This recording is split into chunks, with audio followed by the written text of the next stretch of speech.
ಸಕಾರಾತ್ಮಕ ಅರ್ಥಶಾಸ್ತ್ರ ಅನ್ನುವಂಥ ಕಾಂಟೆಕ್ಸ್ಟ್ ಒಳಗ ಮೊನ್ನೆ ಸೂಕ್ಷ್ಮ ಅರ್ಥಶಾಸ್ತ್ರದ ಒಂದು ಆಯಾಮಗಳನ್ನ ನಾವು ನೋಡ್ತಾ ಇದ್ವಿ. ಸೂಕ್ಷ್ಮ ಅರ್ಥಶಾಸ್ತ್ರದಲ್ಲಿ ಬರುವಂತಹ ಸಾಕಷ್ಟು ಸಿದ್ಧಾಂತಗಳದಾವ ಅನ್ನೋದನ್ನ ತಮ್ಮ ಗಮನಕ್ಕೆ ತರ್ತಾ ಇದ್ದೆ. ಜಸ್ಟ್ ಕೆಲವನ್ನ ಮತ್ತು ನಿಮ್ಮ ಪರೀಕ್ಷೆ ಒಳಗ ಸಾಮಾನ್ಯವಾಗಿ ಬರುವಂತವುಗಳನ್ನ ನಿಮ್ಮ ಗಮನಕ್ಕೆ ತರುವಂತ ಪ್ರಯತ್ನ ಮಾಡಿದ್ದೆ. ಸೊ ಅದರಲ್ಲಿ ಮುಖ್ಯವಾಗಿ ಈ ಒಂದು ಬೇಡಿಕೆಯ ಸಿದ್ಧಾಂತ ಅನ್ನುವಂಥದ್ದು, ಜೊತೆಗೆ ಬೇಡಿಕೆಯ ಬೆಲೆ ಸ್ಥಿತಿಸ್ಥಾಪಕತ್ವ, ಇವುಗಳನ್ನ ನಾವು ಚರ್ಚೆ ಮಾಡಿದ್ವಿ. ಎಸ್ ಬರೀ ನಮಸ್ತೆ, ವೆರಿ ಗುಡ್ ಈವ್ನಿಂಗ್ ರುದ್ರಪ್ಪಾಜಿ, ಶರಣು ವೆರಿ ಗುಡ್ ಈವ್ನಿಂಗ್, ಬರ್ರಿ, ವೆಲ್ಕಮ್ ವೆಲ್ಕಮ್ ತಿರುಮಲೇಶ, ಎಸ್ ಶ್ರುತಿ ಭಟ್ ವೆಲ್ಕಮ್, ಜೋಶ್ ಜೋಶ್ ಬರ್ಬೇಕು ಈಗ, ಹೌದಿಲ್ಲ?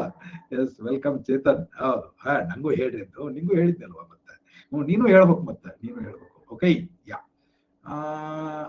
ಮಾಡ್ರಿ ಹಾಕ್ರಿ ಒಂದು, ಶಶಿ ಹಾಕ್ರಿ, ಏನದ ನೋಡೋಣ ಅಂತ ಹಾಕ್ರಿ. ಓಕೆ, ಯಾ.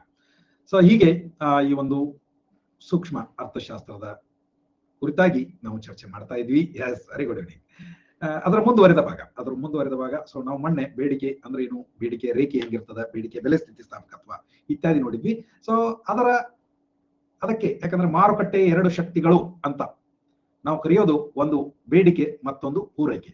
ಸೊ ಹೀಗೆ ಬೇಡಿಕೆ ನೋಡಿದ ಬಳಿಕ ಪೂರೈಕೆ ಅನ್ನೋದ್ರ ಬಗ್ಗೆ ಸ್ವಲ್ಪ ಗೊತ್ತಿರೋದು ಅಗತ್ಯ ಅನಿಸ್ತದ.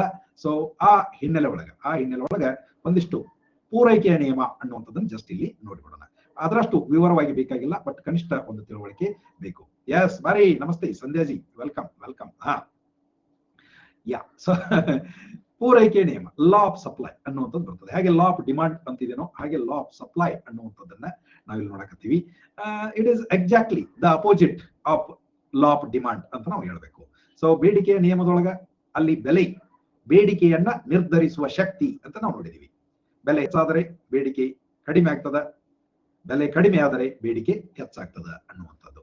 ಹಾಗಿದ್ರೆ ಈ ಪೂರೈಕೆ ಹೇಗಾಗ್ತದ ಅನ್ನುವಂಥದ್ದು, ಎಸ್ ಅದಕ್ಕೆ ಸಾಕಷ್ಟು ಉದಾಹರಣೆಗಳನ್ನ ನಾವು ಅಲ್ಲಿ ಕೊಟ್ಟಿದ್ವಿ. ಬಹುತೇಕ ತಾವು ಬಂದಿರ್ಲಿಲ್ಲೇನೋ ಅಂತ ಅನಿಸ್ತದ ಸ್ಕಾರ್ಲೆಟ್ ಜಿ. ಸಾಕಷ್ಟು ಉದಾಹರಣೆಗಳನ್ನ ನಾವು ನೋಡಿದ್ವಿ. And it is a very personal experience. ಪ್ರತಿಯೊಬ್ರು ಗಮನಕ್ಕೆ ಬರುವಂಥದ್ದು, ಪ್ರತಿಯೊಬ್ಬರ ಅನುಭವಕ್ಕೆ ಬರುವಂಥದ್ದು. ಯಾವುದೋ ಒಂದು ವಸ್ತು ತುಟ್ಟಿ ಅಂತ ಆದ್ರೆ ನಾವೇನ್ ಮಾಡಕ್ ಇಡ್ತೀವಿ, ಕಡಿಮೆ ಕೊಳ್ಳೋದಕ್ಕೆ ಶುರು ಮಾಡ್ತೀವಿ ಅಂತ. ಕೆಲವನ್ನ ತುಂಬಾ ಕಡಿಮೆ ಮಾಡ್ತೀವಿ, ಇನ್ನು ಕೆಲವನ್ನ ಸ್ವಲ್ಪ ಕಡಿಮೆ ಮಾಡ್ತೀವಿ, ಇನ್ನು ಕೆಲವನ್ನ ಪೂರ್ತಿ ಬಿಟ್ಟು ಬಿಡಬಹುದು, ಇನ್ನು ಕೆಲವನ್ನ ಕೆಟ್ಟ ತುಟ್ಟಿ ಆದ್ರೂ ಬಿಡಕ್ ಆಗೋದಿಲ್ಲ, ಅನಿವಾರ್ಯವಾಗಿ ತಗೋತಾ ಇರ್ತೀವಿ. ಸೊ ಹೀಗಾಗಿ ನಾವು ಏನ್ ಮಾಡಿದ್ವಿ ಅಂತಂದ್ರೆ, ಇದನ್ನೇ ವಿಷಯ ಬೇಡಿಕೆಯ ಬೆಲೆ ಸ್ಥಿತಿಸ್ಥಾಪಕತ್ವ ಅಂತ ಕರಿತೀವಿ. ಸೊ ಕೆಲವು ಬೆಲೆ ಹೆಚ್ಚಾದ ತಕ್ಷಣ ಬೇಡಿಕೆ ತುಂಬಾ ಕಡಿಮೆ ಆಗ್ತದ, ಕೆಲವುದ್ರದ್ದು ಸ್ವಲ್ಪ ಕಡಿಮೆ ಆಗ್ತದ, ಕೆಲವುದ್ರದ್ದು ಒಟ್ಟ ಕಡಿಮೆ ಆಗೋದಿಲ್ಲ, ಇನ್ನು ಕೆಲವನ್ನ ಪೂರ್ತಿ ಬಿಡಬಹುದು ಅನ್ನುವಂಥ ಸಾಧ್ಯತೆಗಳು ಇರ್ತವ. ಸೊ ಅದನ್ನೇ ಬೇಡಿಕೆಯ ಬೆಲೆ ಸ್ಥಿತಿಸ್ಥಾಪಕತ್ವ, ಅದನ್ನ ಚರ್ಚೆ ಮಾಡಿದೀವಿ. ತಾವು ಬೇಕಿದ್ರೆ ಆ ಸೆಷನ್ ಒಳಗ ತಾವು ಮತ್ತೊಮ್ಮೆ ಆ ಕ್ಲಾಸ್ ಕೇಳಿದ್ರೆ ಪೂರ್ತಿ ವಿವರಗಳು ಗೊತ್ತಾಗ್ತಾವ. ಅಂತದ್ದೇ ಇಲ್ಲಿ ನಾವೀಗ ನೋಡ್ತಿರುವಂತದ್ದು ಏನಪ್ಪಾ ಅಂತಂದ್ರೆ, ಪೂರೈಕೆ ನಿಯಮ ಅನ್ನುವಂಥದ್ದು ಇಲ್ಲಿ ನೋಡಿ, ಅದಕ್ಕೆ ವಿರುದ್ಧವಾದದ್ದು ಅಂತ ನಾವಾಗಲೇ ಹೇಳಿದೀವಿ. ಏನಪ್ಪಾ ಅಂತಂದ್ರೆ, ಇಲ್ಲಿಯೂ ಕೂಡ ವಸ್ತುಗಳ ಬೆಲೆ ಹೆಚ್ಚಾದರೆ ಪೂರೈಕೆ ಹೆಚ್ಚಾಗುತ್ತದೆ, ಮತ್ತು ಬೆಲೆ ಕಡಿಮೆಯಾದರೆ ಪೂರೈಕೆ ಕಡಿಮೆಯಾಗುತ್ತದೆ. ಹೀಗೆ ಪೂರೈಕೆ ಮತ್ತು ಬೆಲೆಗಳ ನಡುವೆ ನೇರ ಸಂಬಂಧ ಇದೆ. ಹೇಗಪ್ಪ ನೋಡಿ, ಇಲ್ಲಿ ಬೆಲೆ ಹೆಚ್ಚಾದರೆ, ಬೆಲೆ ಹೆಚ್ಚಾಗೋದು ಯೂಶುವಲಿ ಬೇಡಿಕೆಯೊಂದಿಗೆ ಅನ್ನೋದನ್ನು ನಾವು ತಲೆಗೆ ಇಟ್ಕೋಬೇಕು. ಬೆಲೆ ಹೆಚ್ಚಾಗುವುದು ಬೇಡಿಕೆಯೊಂದಿಗೆ. ಬೇಡಿಕೆ ಯಾವ್ಯಾವ ಕಾರಣಕ್ಕೆ ಹೆಚ್ಚಾಗುತ್ತದೆ? ಒಂದು ನಾವು ನೋಡಿದೀವಿ, ಬೆಲೆ ಇಳಿಯೋದ್ರಿಂದ ಬೇಡಿಕೆ ಹೆಚ್ಚಾಗ್ತದೆ ಅಂತ ನೋಡಿ, ಅದು ಒಂದು common phenomena. But apart from that ತಮಗೆ ಗೊತ್ತಿರಲಿ, ಬೇಡಿಕೆ ಯಾವ್ಯಾವಾಗ ಹೆಚ್ಚಾಗುತ್ತದೆ ಅಂತ ನೋಡಿದ್ರೆ, ಜನರ ಆದಾಯ ಹೆಚ್ಚಾದರೆ, ನೋಡ್ರಿ ಗಮನಿಸ್ರಿ, ಜನರ ಆದಾಯ ಹೆಚ್ಚಾದಾಗ ಬೇಡಿಕೆ ಹೆಚ್ಚಾಗುತ್ತದೆ. ಮುಖ್ಯ ಕಾರಣ ಜನಸಂಖ್ಯೆ ಹೆಚ್ಚಾದಾಗ ಬೇಡಿಕೆ ಹೆಚ್ಚಾಗುತ್ತದೆ.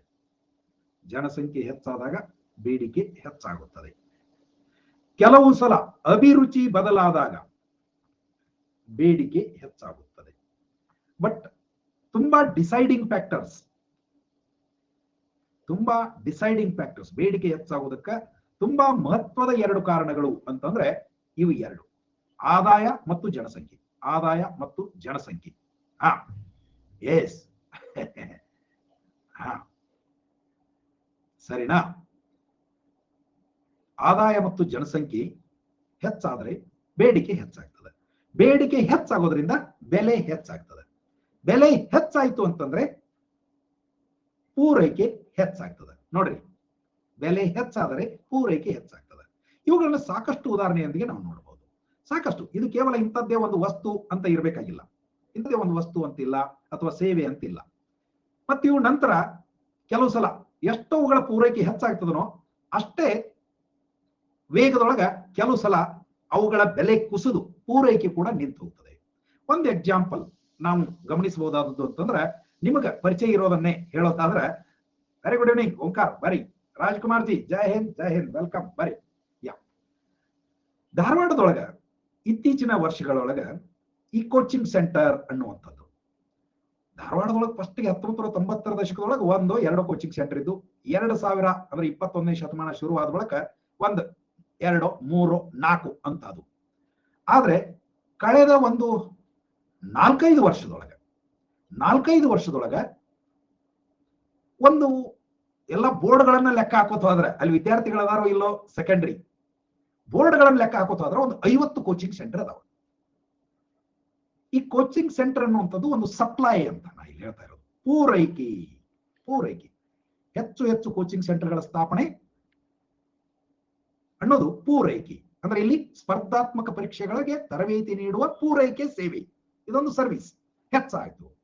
ಯಾಕೆ ಹೆಚ್ಚಾಯ್ತು ಅದನ್ನ ನಾವು ವಿಚಾರ ಮಾಡಬೇಕು. ಯಾಕೆ ಹಿಂಗ ಹಾದಿಗೊಂದು ಬೀದಿಗೊಂದು ಕೋಚಿಂಗ್ ಸೆಂಟರ್ ಬಂದು ಅಂತಂದ್ರೆ, ಮೊದಲಿದ್ದಂತಹ 1, 2 ಅಥವಾ 3, 4 ಕೋಚಿಂಗ್ ಸೆಂಟರ್ನವರು ಒಂದು 10, 15, 20 ವರ್ಷದೊಳಗ ತುಂಬಾ ಶ್ರೀಮಂತರಾದಂತೆ ಉಳಿದವರಿಗೆ ಕಂಡು ಬಂತು. ಅಂದ್ರ ಇಲ್ಲಿ ಸಿಕ್ಕಾಪಟ್ಟೆ ದುಡ್ಡದ, ಅದಕ್ಕೆ ನಾವು ಇದನ್ನ ಮಾಡೋಣ. ಎಲ್ಲಾರು ತೆರೆದದ್ದೇ. ಹೌದಾ? ಸೊ ಬೇಡಿಕೆನೂ ಅಷ್ಟೇ ಹೆಚ್ಚಾಗಿದೆ. ಮೊದಲು ಕೋಚಿಂಗ್ ಸೆಂಟರ್ಗೆ ಬರುವಷ್ಟು ಹುಡುಗರು ಎಷ್ಟು ಅಂತ ಕೇಳಿದ್ರೆ ಬಹಳ ಕಡಿಮೆ ಇರ್ತಿತ್ತು. ಈಗ ಇಡೀ ಕರ್ನಾಟಕ ತುಂಬಾ ನನಗನಿಸ್ತದ ಒಂದು ಅಗದಿ ಕಡಿಮೆ ಇದ್ರು 4-5 ಲಕ್ಷ ವಿದ್ಯಾರ್ಥಿಗಳು ಫುಲ್ ಟೈಮ್ ಆಗಿ ಈ ಕಾಂಪಿಟೇಟಿವ್ ಎಕ್ಸಾಮ್ಗೆ ಓದಾಕತ್ತಾರ. ಹೀಗಿರೋದ್ರಿಂದ ಕಲ್ಲೆಸದ್ರ ಹೌದು, ಈಗ ಅದು ಎಲ್ಲಿ ಬೀಳ್ತೈತಿ ಅಂದ್ರೆ ಕೋಚಿಂಗ್ ಸೆಂಟರ್ ಮೇಲೆ ಬೀಳ್ತೈತಿ, ಇಲ್ಲ ಲೈಬ್ರರಿ ಮೇಲೆ ಬೀಳ್ತೈತಿ, ಇಲ್ಲ PG ಮೇಲೆ ಬೀಳ್ತೈತಿ ಅಂತ ಹೇಳ್ಬೇಕು ಈಗ. ಹೌದಲ್ಲ? ಸೊ ಇದು ಒಂದು ಉದಾಹರಣೆ. ಇನ್ನು ಇದಕ್ಕಿಂತಲೂ ಹೆಚ್ಚು ಸಿಂಪಲ್ ಉದಾಹರಣೆ ಅಂತಂದ್ರ, ಬೆಲೆ ಹೆಚ್ಚಾದರೆ ಟೊಮೆಟೊ ತುಟ್ಟೆಗೆದ ಮಾರ್ಕೆಟ್ದೊಳಗ. ಟೊಮೆಟೊ ತುಟ್ಟೆಗೆದ ಎಷ್ಟಾಗ್ಯದ? 100 ರೂಪಾಯಿಗೆ ಪುಟ್ಟಿ, ಸಣ್ಣ ಬುಟ್ಟಿ ಎಲ್ಲ ಅಂತಾರ. 100 ರೂಪಾಯಿ ಅಥವಾ ಈಗಿನ ಲೆಕ್ಕ ಕೇಳೋದಾದ್ರೆ 500 ರೂಪಾಯಿ. 500 ರೂಪಾಯಿಗೆ ಒಂದು ಬುಟ್ಟಿ ಟೊಮೆಟೊ ಆಗ್ಯದ ಅಂತಂದ್ರ ಹಿಂಗೇರೆ 1 ತಿಂಗಳು ಬಿಟ್ಟು 2 ತಿಂಗಳು ಕಂಟಿನ್ಯೂಸ್ 400-500 ರೂಪಾಯಿ ಬುಟ್ಟಿ ಟೊಮೆಟೊ ಮಾರಿಬಿಟ್ರ ಎಲ್ಲಾ ರೈತರ ಹೊಲದಾಗನು ಟೊಮೆಟೊ ಗಿಡ ಹಚ್ಚಿಬಿಡ್ತಾರೆ. ಎಲ್ಲಾ ರೈತರ ಹೊಲದಾಗೂ ಟೊಮೆಟೊ ಗಿಡ. ಹಂಗ ಬದ್ನಿಕಾಯಿ ತುಟ್ಟಿ ಆದ್ರೆ, ಹಂಗ ಮೆಣಸಿನಕಾಯಿ ತುಟ್ಟಿ ಆದ್ರೆ, ಯಾವ್ದು ತುಟ್ಟಿ ಆಕೈತಲ್ಲ ಅದನ್ನ ಹುಯಿ ಅಂತ ನಮ್ಮ ಮಂದಿ ಹೆಚ್ಚಿಬಿಡ್ತಾರೆ, ಅಂದ್ರೆ ಬೆಳೆಸ್ತಾರೆ. ಅಂದ್ರ ಅದರ ಪೂರೈಕೆ ಹೆಚ್ಚಾಗ್ತದೆ. ಸೊ ನೋಡ್ರಿ, ಟೊಮೆಟೊ ಬೆಲೆ ಹೆಚ್ಚಾದ್ರೆ ಕೋಲಾರ ಅಗದಿ ಫೇಮಸ್ ಟೊಮೆಟೊ. ರಸ್ತಾ ಮ್ಯಾಗ ತಂದು ಹಾಕಕ್ಕೂ ಸೈ ಅವರು, ಹಂಗಾದ್ರ ಲಾಭ ತಗೊಳಕ್ಕೂ ಸೈ. ಆ ಮಂದಿಗೆ ನೀರೇ ಇಲ್ಲ ಅಂತಾರೆ, ಆದ್ರೂ ಅಷ್ಟು ಟೊಮೆಟೊ ಬೆಳಿತಾರೆ. ಅದು ಭಾರಿ ನನಗೆ ಆಶ್ಚರ್ಯ ಆಗಿರುವಂತದ್ದು. ಯಾಕೆ ಟೊಮೆಟೊ ಅಂದ್ರೆ ನೀರು ಬೇಡುವಂತ ಒಂದು ಬೆಳೆ, ನೀರು ಬಂಡಿ ಅದು, ಹೌದಲ್ಲ? ಸೊ ಹಿಂಗ ಪೂರೈಕೆ ನಿಯಮ ಏನ್ ಹೇಳ್ತದಪ್ಪ ಅಂತಂದ್ರೆ, ನೀವು ಯಾವ್ದನ್ನ ತಗೊಳ್ರಿ, ಒಂದಕ್ಕೆ ಬೇಡಿಕೆ ಹೆಚ್ಚಾಗೈತೆ ಅಂದ್ರೆ, ಇವನ್ ನಮ್ಗೆ ಹೇಳಿದ್ದಲ್ಲ ಪಿಜಿಗಳು. ಅವಾಗ ಒಂದಿಷ್ಟು ಸ್ಟಾರ್ಟಿಂಗ್ ಒಳಗ ಕೆಲವು ಮಣಿಗಳೊಳಗ PG ಅನ್ನುವಂತ ವ್ಯವಸ್ಥೆ ಇದ್ದುದಕ್ಕ ಅವ್ರು ದುಡ್ಡು ಮಾಡತಾರ ಅಂತ ಗೊತ್ತಾಗ್ಬಿಡ್ತು, ಅಥವಾ ಅವ್ರಿಗೆ ಬೇಡಿಕೆ ಐತಿ ಅಂತ ಗೊತ್ತಾಗ್ಬಿಡ್ತು. ಈಗ ಪ್ರತಿ ಮನ್ಯಾಗ PG ಇರೋದ್ರಿಂದ ಕರೆದು ಕೊಟ್ಟರು ಯಾರು ಬರಬಾರ ಹುಡುಗರು. ಇನ್ನೊಂದಿಷ್ಟು ದಿನಕ್ಕ ಈ PGಗಳೆಲ್ಲ ಮತ್ತೆ ಕನ್ವರ್ಟ್ ಆಗಿ ಅವ್ರ ರೆಸಿಡೆನ್ಸಿಯಲ್ ಹೋಮ್ಗಳಾಗಿಬಿಡ್ತಾವ. ತೆಗದಾಕ ಮರ ಅದ್ನಲ್ಲಿ ಹುಡುಗರನ್ನ ಕಾಯ್ಕೋತ ಕೊಡೋದು, ಯಾರಿಗಾರ ಬಾಡಿಗೆ ಕೊಟ್ಟ ತನ್ನಗ ಮಣಿಮುಟ್ಟ ಬಾಡಿಗೆ ಕೊಡ್ತಾರ ಅಂತ ಹೇಳಿ ಹಿಂಗ ಚೇಂಜ್ ಆಗ್ತದ. ನೋಡ್ರಿ, ಇದು ಯಾವಾಗ್ಲೂ ನಮ್ಮ ಮಣಿ ಸಹಿತ ನಡ. ಹೌದು, ಹಂಗಾಯ್ತು. ನಾವು ಸ್ಟಾರ್ಟಿಂಗ್ ಈಗ 5 ವರ್ಷದ ಹಿಂದೆ ಮಾಡಿದಾಗ ಹುಡುಗರು ಏನು ಬೇಸರ ಆಗ್ತಿದ್ರು, ಹೇಳಕ್ ಬೇಸರ ಆಗ್ತಿತ್ತು, ಇಲ್ರಿಪ್ಪ ಖಾಲಿ ಇಲ್ರಿಪ್ಪ ಅಂತ ಹೇಳಕ್ ಬೇಸರ ಆಗ್ತಿತ್ತು. ಆದ್ರೆ ಈಗ ಬಂದ್ರ ಪುಣ್ಯಪ್ಪ ಅನ್ನೋಂಗ ಆಗಿಬಿಟ್ಟದ, ಬಂದ್ರ ಪುಣ್ಯಪ್ಪ ಅಂತ. ಸೊ ಹೀಗೆ ಏನಾಗ್ಯದಪ್ಪ ಅಂತಂದ್ರ, ಇಲ್ಲಿ ಬೆಲೆ, ಯಾವುದೇ ವಸ್ತು ಅಥವಾ ಸೇವೆಯ ಬೆಲೆ ಹೆಚ್ಚಾದ್ರೆ ಮಂದಿ ಹುಯಿ ಅಂತ ಅದನ್ನ ತಯಾರು ಮಾಡಕ್ ಹೇಳ್ಬಿಡ್ತಾರೆ. ಹುಯಿ ಅಂತ ತಯಾರು ಮಾಡಕ್ಕೆ ಹೇಳ್ತಾರೆ. ಎಗ್ ರೈಸ್ ನೋಡಿರ್ಲಿಲ್ಲ, ಎಗ್ ರೈಸ್. ಎಗ್ ರೈಸ್ಗೆ ಬೇಡಿಕೆ ಐತಿ ಅಂದ ಕೂಡಲೇ ಅಂದ್ರೆ ಏನು, ಊರು ತುಂಬಾ ಎಗ್ ರೈಸ್ಗಳೇ, ಊರು ತುಂಬಾ ಅದೇ. ಸೊ ಹೌದು ಐತಿ ಐತಿ ಶಶಿ, ಒಂದೈತಿ ಸಣ್ಣದು ಹೆಣ್ಮಕ್ಳಿಗೆ ಸಣ್ಣದು, ಅಂತ ಪರಿ ದೊಡ್ಡದಂತಿಲ್ಲ, ಸಣ್ಣದು ಮಣಿ. ನಮ್ಮದ ಇರೋದನ್ನ 2 ಮಣಿ ಅದಾವಪ್ಪ. ಬರಿ ಬರಿ ಶಶಿ, ಅಲ್ಲೋ ಮರ ನೀ ಅದಕ್ಕೆ ಬರ್ತಿ, ಅದು ಹೇಳತ್ತೀನಲ್ಲ, ಹೆಣ್ಮಕ್ಳಿಗೆ ಇರೋದು ಅದು ಅಲ್ಲ.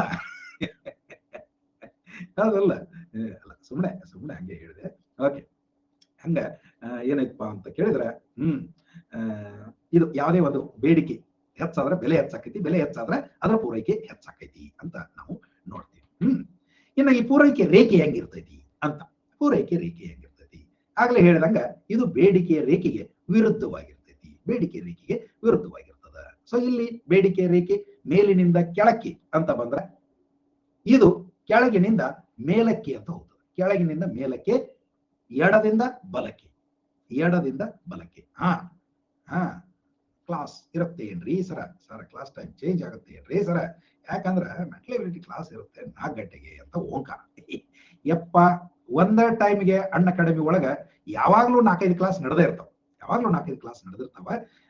ಇದು ಈಗ ಸದ್ಯ ಚೇಂಜ್ ಆಗೋದಿಲ್ಲ, ಯಾಕಂದ್ರೆ ಇದು ಪ್ಲಸ್ ಕ್ಲಾಸ್ ಇರೋದ್ರಿಂದ ನಮ್ ಕೈಯಾಗಿರೋದಿಲ್ಲ. ಸೊ ಅದಕ್ಕಾಗಿ ನಾವೇನ್ ಮಾಡಿರ್ತೀವಿ, ಇದನ್ನ ಮಾಡ್ತೀವಿ. ಓಕೆ, ಸೊ ಇದು ಪೂರೈಕೆ ರೇಖೆ ಅನ್ನುವಂಥದ್ದು ಎಡದಿಂದ ಬಲಕ್ಕೆ ಮೇಲ್ಮುಖವಾಗಿ ಚಲಿಸ್ತದೆ. ಇಷ್ಟು ನೆನಪಿಟ್ಕೊಂಡ್ರೆ ಸಾಕು, ಓಕೆನಾ? ಇನ್ನು ನಿಮ್ಗ ಇನ್ನೊಂದು ಕಾನ್ಸೆಪ್ಟ್ ಅನ್ನು ನಾನು ಪರಿಚಯಿಸಬೇಕಾಗಿದ್ದು, which term is most appropriate, directly proportional or direct relationship. No, I'm not able to get your point, Mahesh ji. Directly proportional ಅಂತ ಇಲ್ಲ,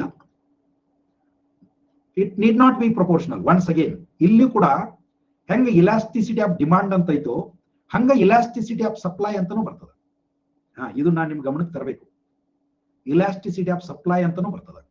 ಅಂದ್ರೆ ಅಲ್ಲಿ ಹೆಂಗ ಕೆಲವು ವಸ್ತುಗಳ ಬೆಲೆ ಹೆಚ್ಚಾದ್ರೆ ಬೇಡಿಕೆ ಅದೇ ಪ್ರಮಾಣದೊಳಗೆ ಕಡಿಮೆ ಆಗೋದಿಲ್ಲ, ಅಥವಾ ಅಷ್ಟೇ ಪ್ರಮಾಣದೊಳಗಾಗಬಹುದು, ಅಥವಾ ಅದಕ್ಕಿಂತ ಹೆಚ್ಚು ಆಗಬಹುದು ಅಂತ ಐತಲ್ಲ, ಹಂಗೆ ಈ ಪೂರೈಕೆ ನಿಯಮದಲ್ಲೂ ಕೂಡ ಬೆಲೆ ಹೆಚ್ಚಾದ ತಕ್ಷಣ ಪೂರೈಕೆ ಹೆಚ್ಚಾಗ್ತದೆ ಅಂತ ಹೇಳಕ್ಕಾಗೋದಿಲ್ಲ. ಯಾಕಂದ್ರೆ ಎಂತದ್ರ ಬೆಲೆ ಹೆಚ್ಚಾಗ್ಯದ ಅನ್ನೋದ್ರ ಮ್ಯಾಗ ಪೂರೈಕೆ ಹೆಚ್ಚಾಯ್ತು ಕಡಿಮೆ ಆಕೈತು ಅನ್ನುವಂಥದ್ದು ನಿಂತಿರ್ತದ. ಈ ಕೆಲವು ಸಂಗತಿಗಳು ಎಂತವಿರ್ತಾವ ಅಂತಂದ್ರೆ ದೇ ಆರ್ ಇನ್ಇಲಾಸ್ಟಿಕ್. ಫಾರ್ ಎಕ್ಸಾಂಪಲ್, ಇಂಡಿಯಾದೊಳಗ ಎಣ್ಣೆ ಕಾಳುಗಳಿಗೆ ಸಾಕಷ್ಟು ಬೇಡಿಕೆ ಅದ, ನಾವು ಆಮದು ಮಾಡ್ಕೊಳಕತ್ತೀವಿ, ಆದ್ರೆ ಯಾಕೆ ಅಡಿಕ್ವೇಟ್ ಪ್ರೊಡಕ್ಷನ್ ಆಗ್ತಾ ಇಲ್ಲ?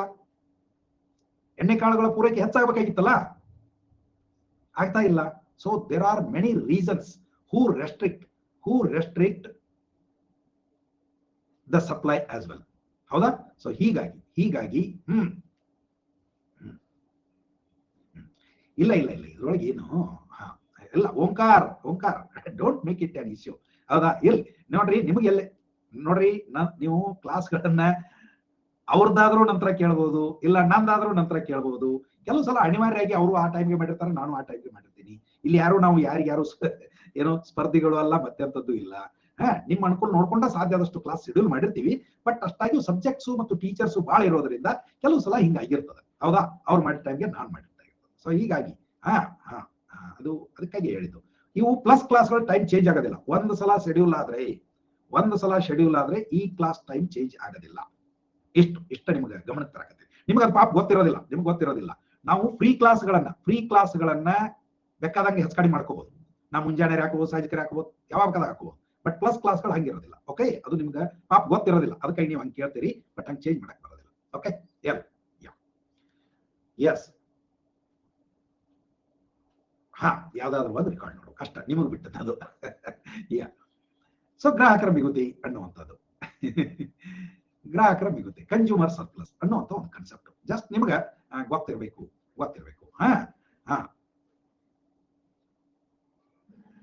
ಇದು ಆಗ್ಲೇ ನಾನು ಸಮಯ ಸಂದರ್ಭ ಬಂದಾಗ ನಿಮ್ಗೆ ಒಂದಿಷ್ಟು ಇದನ್ನ ಹೇಳಿದೀನಿ, ಬಟ್ ಮತ್ತೊಮ್ಮೆ ಜಸ್ಟ್ ಹಂಗ ನಾವು ನೋಡ್ಕೋಬೇಕು. ಇದು ಒಂದು ಎಕಾನಮಿ ಒಳಗೆ ತುಂಬಾ ಮಹತ್ವವನ್ನು ಕೂಡ ಹೊಂದಿರೋದ್ರಿಂದ ಇದ್ರ ಬಗ್ಗೆ ತಮಗ ಒಂದು ತಿಳುವಳಿಕೆ ಅನ್ನುವಂಥದ್ದು ಕೂಡ ಇರಬೇಕು ಅಂತ. ಓಕೆನಾ? ನೋಡಿ, ಸೊ ಗ್ರಾಹಕರ ಮಿಗುತಿ, ಕನ್ಸ್ಯೂಮರ್ ಸರ್ಪ್ಲಸ್ ಅಂತ ಕರೀತಾರೆ. ಸರ್ಪ್ಲಸ್ ಅಂದ್ರೆ ನಿಮ್ಗೆ ಗೊತ್ತದ, ಹೆಚ್ಚು ಅಂತ, ಹೆಚ್ಚು ಅಂತ. ಸೊ ಕನ್ಸ್ಯೂಮರ್ಗೆ ಹೆಚ್ಚು ಸಿಗೋದು ಏನದು? ಮಿಗುತೆ ಅಂತಂದ್ರೆ ಸರ್ಪ್ಲಸ್. ಕನ್ನಡದೊಳಗ ಹೆಚ್ಚಳ ಅಂತ ಪದ ಬಳಸಕ್ಕೆ ಗ್ರಾಹಕನ ಹೆಚ್ಚಳ ಅನ್ನೋದು ಅಷ್ಟದಕ್ಕೆ ಹೊಂದಂಗಿಲ್ಲ ಅಂತ ಹೇಳಿ ಮಿಗುತೆ ಅಂತ ಪದ ಬಳಸ್ತಾರೆ. ಇರ್ಲಿ, ಏನೇ ಇರಲಿ, ಈ ಗ್ರಾಹಕರ ಮಿಗುತೆ ಲಾಭ ಅಂದ್ಕೋಬಹುದು, ಹೆಚ್ಚಿನ ಖುಷಿ ಅಂದ್ಕೋಬಹುದು, ಹೆಚ್ಚಿನ ಸಂತೋಷ, ಏನಾದ್ರೂ ಅಂದ್ಕೊಳ್ರಿ. ಹೆಚ್ಚಿನ ತುಷ್ಟಿಗುಣ ನಮ್ಮ ಎಕನಾಮಿಕ್ಸ್ ಒಳಗ ಹೇಳೋದಾದ್ರೆ ಪ್ರಾಫಿಟ್ ಅಂತಾರೆ ಅಂದ್ಕೊಳ್ರಿ. ಬಟ್ ಪಾಸಿಟಿವ್ ಇದು ಮಿಗುತೆ. Yes, it is always positive. ಅಷ್ಟು ನಮಗೆ ಗೊತ್ತಿದ್ರೆ ಸಾಕು. ಗ್ರಾಹಕರ ಮಿಗುತೆ ಎನ್ನುವುದು ಹೆಂಗ ಉಂಟಾಗ್ತದ ಅದು ಬಹಳ ಮುಖ್ಯ. ಗ್ರಾಹಕರ ಮಿಗುತಿ ಯಾವಾಗ ಉಂಟಾಗ್ತದ ಅಂತಂದ್ರ ಅಫ್ಕೋರ್ಸ್ ಇದು ಇಲ್ದನೂ ಕೆಲವು ಸಲ ಉಂಟಾಗ್ತದ. ಅಂತವನ್ನು ನಾವು ಉದಾಹರಣೆ ಬೇಕಿದ್ರೆ ನಿಮ್ಗೆ ಹೇಳ್ತೀನಿ. ಗ್ರಾಹಕರ ಮಿಗುತಿ ಎನ್ನುವುದು ಸಾಮಾನ್ಯವಾಗಿ ಉಂಟಾಗುವುದು ಮಾರುಕಟ್ಟೆ ಸ್ಪರ್ಧೆಯಿಂದ ಉಂಟಾಗುವ ಗ್ರಾಹಕ ಪ್ರಯೋಜನಗಳ ಆರ್ಥಿಕ ಮಾಪನವಾಗಿದೆ. ನೋಡಿ, ಮಾರುಕಟ್ಟೆ ಒಳಗ ಒಂದು ಸ್ಪರ್ಧೆ ಏರ್ಪಡ್ತದ. ಆ ಸ್ಪರ್ಧೆ ಏರ್ಪಟ್ಟಾಗ ಯಾವುದೋ ಒಂದು ವಸ್ತು ಮತ್ತು ಅಥವಾ ಸೇವೆಯನ್ನ ನೀವು ನೀಡಲು ಬಯಸಿದ ಬೆಲೆಗಿಂತ ಕಡಿಮೆ ಬೆಲೆಗೆ ನಿಮಗೊಬ್ಬ ಕೊಡಕ್ಕೆ ಹಿಡಿತಾನೆ. ವೆರಿ ಗುಡ್ ಈವ್ನಿಂಗ್ ಮಲ್ಲಿಕಾಜಿ, ಬರ್ರಿ. ಎಕ್ಸ್ಪೆಕ್ಟೇಷನ್ ರೀಚ್ ಆಗೋದಲ್ಲ Mahesha. It is you are getting benefits more than your expectation. You are getting benefits or you are enjoying more than your expectation. That is what is surplus. That is what is surplus. Yes, very good evening Chetan, bari. ಇದು for example, ಈಗ ನೀವು ಜಿಯೋ ಅನ್ನೋದು ಬಂತು. ಮೊದಲೆಲ್ಲ ಗೊತ್ತಿರ್ಬೋದು ನಿಮಗೆ. Live example Shashi, ಇದು ಜಿಯೋದವ್ರದ್ದು. ಮೊದಲು 1 GB ಡಾಟಾ ಅಥವಾ 2 GB ಡಾಟಾಕಣ ಏನಿತ್ರಿ, 1 GB ಅಥವಾ ತಿಂಗಳಿಗೆ ಒಂದು 2 GB ಡಾಟಾಕ ಎಷ್ಟು ಕೊಡ್ತಿದ್ರಿ? ಕನಿಷ್ಠ ಒಂದು 300 ರೂಪಾಯಿ ಕೊಡ್ತಿದ್ರಿ. ಹೌದಾ? ಈಗ ಪ್ರತಿದಿನ 1.5 GB 2 GB-ಗೆ 300 ರೂಪಾಯಿ ಕೊಡಕತ್ತೀರಿ. ನೀವು ಬಿಡ್ರಿ, ಅಂದ್ರೆ ಈ ಸಾಮಾನ್ಯವಾಗಿ ಹಾಕ್ಸ್ಕೊಳ್ಳುವಂಥದ್ದು 1.5 GB ಅಂತ ನೀವು, ನಿಮ್ಗೆ ಅಷ್ಟು ಸಾಕಾಗ್ತದೆ, ಎಷ್ಟು ಕಡಿಮೆ ಅಷ್ಟು ಹಾಕ್ಸ್ಕೊತೀರಿ. ಅಫ್ಕೋರ್ಸ್ ನಿಮ್ಮೊಳಗೂ ಸಾಕಷ್ಟು ಮಂದಿ ಅನ್ಲಿಮಿಟೆಡ್ ಕೋಟಾ ತಗೊಂಡವರು ಇರ್ಬೋದು. ನಂದ ಉದಾಹರಣೆ ಹೇಳೋದಾದ್ರೆ, ನಾನು 472 ರೂಪಾಯಿ ಪೇ ಮಾಡ್ತೀನಿ. 472 ತಿಂಗಳಿಗೆ 472 ರೂಪಾಯಿ ಕೊಟ್ಟು unlimited, that too wonderful speed Jio fibre connection I have at my home. Jio fibre connection ಕೇವಲ 472 ರೂಪಾಯಿದಲ್ಲಿ. ಇದ್ರೊಳಗ ನಾ ನಿಮ್ ಕ್ಲಾಸ್ ಮಾಡಕತ್ತೀನಿ. ಇದ್ರಲ್ಲೇನ ನನ್ನ ಮೊಬೈಲ್ದೊಳಗೆಲ್ಲ ವಾಟ್ಸಪ್ ಬರ್ತೈತಿ, ಇಂಟರ್ನೆಟ್ ಬರ್ತೈತಿ. ನಂದಲ್ಲ, ನಮ್ಮ ಮನ್ಯಾಗ ಇನ್ನೂ ಒಂದು 2-3 ಫೋನ್ಗಳಿಗೆ ಬರ್ತೈತಿ. ನನ್ನ ಮಕ್ಕಳದು ಗೆಜೆಟ್ ಎಂತವು ಇವು ಅದಾವ, ಅದ್ರಾಗ ಬರ್ತೈತಿ. ಬ್ಯಾಡ್ ಅಂದ್ರೆ ಇನ್ನೂ ಒಂದು 20 ಮಂದಿಗೆ ನಾನು ವೈಫೈ ಕೊಡಬಹುದು. ಕೊಟ್ಟಿಲ್ಲ ಮತ್ ಬೇರೆ ಕೊಡಬಹುದು. 20 ಮಂದಿ ವೈಫೈ ಕೊಟ್ಟು ಅವ್ರ ಕಡೆಯಿಂದ ಸುಮ್ಮನೆ ಹಂಗೆ ಒಂದು 50 ರೂಪಾಯಿ ಅಂತ ನಾ ಕಲೆಕ್ಟ್ ಏನಾದ್ರು ಮಾಡೋ ವಿಚಾರ ಮಾಡಿದ್ರೆ I will be able to get 1000 rupees. ಇದೇನು ಬರೀ ವೈಫೈ ಸರ್ವಿಸ್ ಕೊಟ್ಟು, ವೈಫೈ ಸರ್ವಿಸ್ ಕೊಟ್ಟು ಅನ್ಲಿಮಿಟೆಡ್. ಇದು 2 GB ಅಲ್ಲ ಸೂರ್ಯ, ಅನ್ಲಿಮಿಟೆಡ್ ವೈಫೈ. ಹೌದಾ? ನಾನು ಕೊಡೋದು 472. ಬೇರೆದವ್ರ ಕಡೆಯಿಂದ ನಾನು ಕನಿಷ್ಠ ಒಂದು 1000 ರೂಪಾಯಿ ತಗೋಬಹುದು. ಮತ್ತೆ ನಾನು ಈ ಕ್ಲಾಸ್ ನಡೆಸಬಹುದು, ನನ್ನ ಮೊಬೈಲ್ ಬಳಸ್ಕೋಬಹುದು, ನಮ್ಮ ಶ್ರೀಮತಿ ಅವ್ರದ್ದಾಗಬಹುದು, ನನ್ನ ಮಕ್ಕಳಿಗೆ ಏನ್ ಬೇಕು ಇನ್ನು ಲೈಫ್ದೊಳಗ. ಖುಷಿ ಅನಿಸ್ತೈತಿ ಇಲ್ಲ ನಿಮಗಿಲ್ಲಿ? ಇಷ್ಟಿದ್ದು ಖುಷಿಯಾಗಿಲ್ಲ ಅಂದ್ರೆ ನಿಮ್ ಮನಸ್ಸು ಸರಿ ಇಲ್ಲ ಅಂತ. ಹೌದಲ್ಲ? ಎಸ್, ಫುಲ್ ಜಿಯೋ ಜಿಂಗಾಲ ಅಲ್ಲ ಲೈಫ್ ಈಸ್ ಫುಲ್ ಜಿಯೋ ಜಿಂಗಾಲ. ಎಷ್ಟು ಖುಷಿ ಆಕೈತಿ ಅನಿಸ್ತೈತಿ ನನಗೆ ಸುಮಾರು ಸಲ. ಇವ್ ಯಾಕೆ ಕಡಿಮೆ ಅಂದ್ರೆ ಇದನ್ನೊಂದು 1000 ಮಾಡುವಲ್ಲ, ಅಥವಾ 1000 ಮಾಡಬಹುದಲ್ಲ, ಮಾಡಿದ್ರು ಸಹಿತ ಇದು ಒಳ್ಳೇದಲ್ಪ ಅಂತ. ಹೆಂಗ ಸಾಧ್ಯ ಆಯ್ತು ಅಂತಂದ್ರೆ, ಒಂದು ಮಾರುಕಟ್ಟೆಯಲ್ಲಿ ಸ್ಪರ್ಧೆ ಇದೆ. ಒಣ್ಣೇದು ಉಳಿದವ್ರನ್ನೆಲ್ಲ ಡಬ್ ಹಾಕಿ ಅವ್ನ ಮ್ಯಾಗ ಹೇಳ್ಬೇಕು. ಅದು ಅವನ ಶಕ್ತಿ, ಅದನ್ನ ನಾವು ಮೆಚ್ಚಬೇಕು. ಜೊತೆಗೆ ತಂತ್ರಜ್ಞಾನದಲ್ಲಿನ ಸುಧಾರಣೆ ಇವು ಕೂಡ ನಮಗ ಕಡಿಮೆ ಬೆಲೆಯಲ್ಲಿ ಸೇವೆಗಳು ಸಿಗುವುದಕ್ಕ ಅಥವಾ ವಸ್ತುಗಳು ಸಿಗುವುದಕ್ಕ ಕಾರಣ ಆಗ್ತಾವ. ಫಾರ್ ಎಕ್ಸಾಂಪಲ್, LED ಬಲ್ಬ್ ಫಸ್ಟಿಗೆ ಬಂದಾಗ 300 ರೂಪಾಯಿ, 400 ರೂಪಾಯಿ, 500 ರೂಪಾಯಿ ಇದ್ದು LED ಬಲ್ಬ್ಗಳು. ಹೌದಲ್ಲ? ಈಗ 70-80 ರೂಪಾಯಿ ಅಗದಿ ಫಸ್ಟ್ ಕ್ಲಾಸ್, ಅದಕ್ಕಿಂತ ಚಲೋ LED ಬಲ್ಬ್ಗಳಿಗೆ. ಮುಂದೆ ಇವು ಕಂಪ್ಯೂಟರ್ ಸೆಟ್ಗಳು, ಇವೆಲ್ಲ ಯಾವುದೋ ಕಾಲದೊಳಗೆ ಇದಕ್ಕಿಂತ ತುಟ್ಟಿದ್ದು ಈಗ ಅದಕ್ಕಿಂತ ಸೊಯ್ಯ ಆಗ್ಯಾವ, ಮತ್ತೆ ಅದಕ್ಕಿಂತ ಚಲೋ ಕ್ವಾಲಿಟಿ ಬರಕತ್ತಾವ. ಇದೆಲ್ಲ ಏನ್ ತೋರಿಸ್ತದೆ? ಎಕ್ಸಾಂಪಲ್ಸ್ ನಾನು ನಿಮ್ಗೆ ಹೇಳಿದೆ. ಇಂಥದ್ದೇ 100 ಎಕ್ಸಾಂಪಲ್ಗಳನ್ನು ನೀವು ಆಡ್ ಮಾಡ್ತಾ ಹೋಗ್ಬೋದು. ಒಟ್ಟಿನೊಳಗೆ ಇಲ್ಲಿ ಏನಾಗ್ತದಪ್ಪ ಅಂತ ಕೇಳಿದ್ರೆ, ಒಬ್ಬ ವ್ಯಕ್ತಿ ತಾನು ಪಡೆಯುತ್ತಿರುವಂತಹ ತೃಪ್ತಿಗೆ ಹೋಲಿಸಿದ್ರ, ತುಷ್ಟಿಗಳನ್ನು ಹೋಲಿಸಿದ್ರ ಅವ್ನು ಒಟ್ಟಿನಾಗ ಅನಿಸ್ತೈತಿ, ಅಡ್ಡ ಎಲ್ ಬಿಡೋದು ಅಂತ. ಏನು ಕೊಟ್ಟಂಗ ಅಲ್ ಬಿಡೋದಕ್ಕ ನೀವು ಅಂತಿರ್ತೀರಿ ನೋಡ್ರಿ. ಎಲ್ಲ ಹೋಗ್ತೀರಿ, ಏನೋ ತಿಂತೀರಿ, ಏನೋ ಉಣ್ತೀರಿ, ಏನೋ ಕೊಂಡ್ಕೊಳ್ತೀರಿ, ಇದು ಕೊಟ್ಟದ್ದು ಏನೋ ಅಲ್ ಬಿಡೋದು ಅಂತ. ಅಂದ್ರ ಇನ್ನೂ ಕೊಡಬಹುದಿತ್ತು ನಾನು, ಅಥವಾ ಕೊಟ್ಟರು ತಪ್ಪಿಲ್ಲ ಅಂತ ಏನ್ ಅನಿಸ್ತೈತಿಲ್ಲ. ಸಟ್ಟದ ಸೇರ್ಲಿ, ಮತ್ತೊಂದಿರ್ಲಿ, ಇವೆಲ್ಲನೂ ಕೂಡ ಗ್ರಾಹಕ ಮಿಗುತಿ ಅನ್ನೋದ್ರಡಿ ಒಳಗೆ ಬರ್ತಾವ. ಸಿನಿಮಾ ಅಂತೂ ಹೇಳಿದ್ನಲ್ಲ ಆಗಲೇ, ಇಲ್ಲಿ ಸ್ಪರ್ಧೆನೇ ಇರಬೇಕು ಅಂತಿಲ್ಲ. ನಿಮ್ಗೆ ಒಂದದು ನೀವು ನಿರೀಕ್ಷೆ ಇಟ್ಕೊಂಡು ಹೋಗಿರ್ತೀರಿ. ಯಾರ್ದೋ ಸಿನಿಮಾ ಬಂತು, ಅವ್ರು ಯಾರ್ಯಾರು ಅದಲ್ಲ, ಯಶ, ದರ್ಶನ, ಕಿಚ್ಚ, ನುಚ್ಚ, ಮುಚ್ಚ ಅಂತ ಯಾರ್ಯಾರು ಅದ, ಅವ್ರು ಯಾರ್ಯಾರು ನಿಮ್ಗೆ ಗಂಡು ಮಕ್ಕಳನ್ನ ಇಷ್ಟಪಡೋರ್ದಿರಿ, ಹೆಣ್ಮಕ್ಳನ್ನ ಇಷ್ಟಪಟ್ಟು ಹೋಗೋರ್ದಿರಿ. ಹೆಣ್ಮಕ್ಳ ಹೆಸರಂತೂ ನಮ್ಗೆ ಯಾವ ಗೊತ್ತಿಲ್ಲ ಈಗ. ಹೆಣ್ಮಕ್ಳ ಹೆಸರು ನಮ್ಗೆ ಯಾವ ಗೊತ್ತಿಲ್ಲ. ಸೊ ಅವ್ನ ಇಷ್ಟಪಟ್ಟು ಹೋಗಿರ್ತೀರಿ, ಹೋಗಿ ಸಿನಿಮಾ ನೋಡ್ತಿರ್ತೀರಿ. ಹಂಗ ಸಿನಿಮಾ ಚಾಲು ಆಕೈತಿ, ಒಂದ್ ಏನೋ ನಿಮ್ ಇಷ್ಟಪಡೋ ಫೈಟೋ ಸಾಂಗು ಬಂದ್ಬಿಟ್ರೆ ಮುಗಿತ್ ಅಲ್ಲಿಗೆ. ಎಷ್ಟೋ ಮಂದಿ ನಾವು ನೋಡಿವಿ ಸಿನಿಮಾ ಥಿಯೇಟರ್ದೊಳಗ ಲಗಾಟಿ ಹೊಡೆದವ್ರದಾರ. ಯಾಕೆ ಇವನಪ್ಪ ಹಿಂಗ್ಯಾಕ್ ಮಾಡಕತ್ತ ನೀವು ಅಂದ್ರೆ ಅಷ್ಟು ಖುಷಿಯಾಗಿಬಿಟ್ಟಿರ್ತೈತಿ ಅವಾಗ. ಮುಟ್ಟಿತ್ ಹೋಗಿ ರೊಕ್ಕ ಅಂತ ಎಷ್ಟದು ಏನು ಸಂಭ್ರಮ ಆತಂದು, ಮುಖ ಅನ್ನೋದು ಇನ್ನೇನು ಒಡೆದು ಹೋಗ್ತೈತೇನೋ ಅನ್ನೋಷ್ಟ್ರ ಮಟ್ಟಿಗೆ ಖುಷಿ ಆಗಿಬಿಟ್ಟಿರ್ತೈತಿ, ಹೌದಲ್ಲ? ಸೊ ಇವಕ್ಕೆಲ್ಲಾಕು ಏನಂತಾರಪ್ಪ ಅಂತ ಕೇಳಿದ್ರೆ ಮಿಗುತಿ. ಇಲ್ಲಿ ಎಲ್ಲರೂ ಅನ್ನೋದಷ್ಟೇ, ನಾ ಕೊಟ್ಟದ್ದೇನೂ ಅಲ್ಲ, ನನಗೆ ಸಿಕ್ಕದ್ದು ದೊಡ್ಡದು.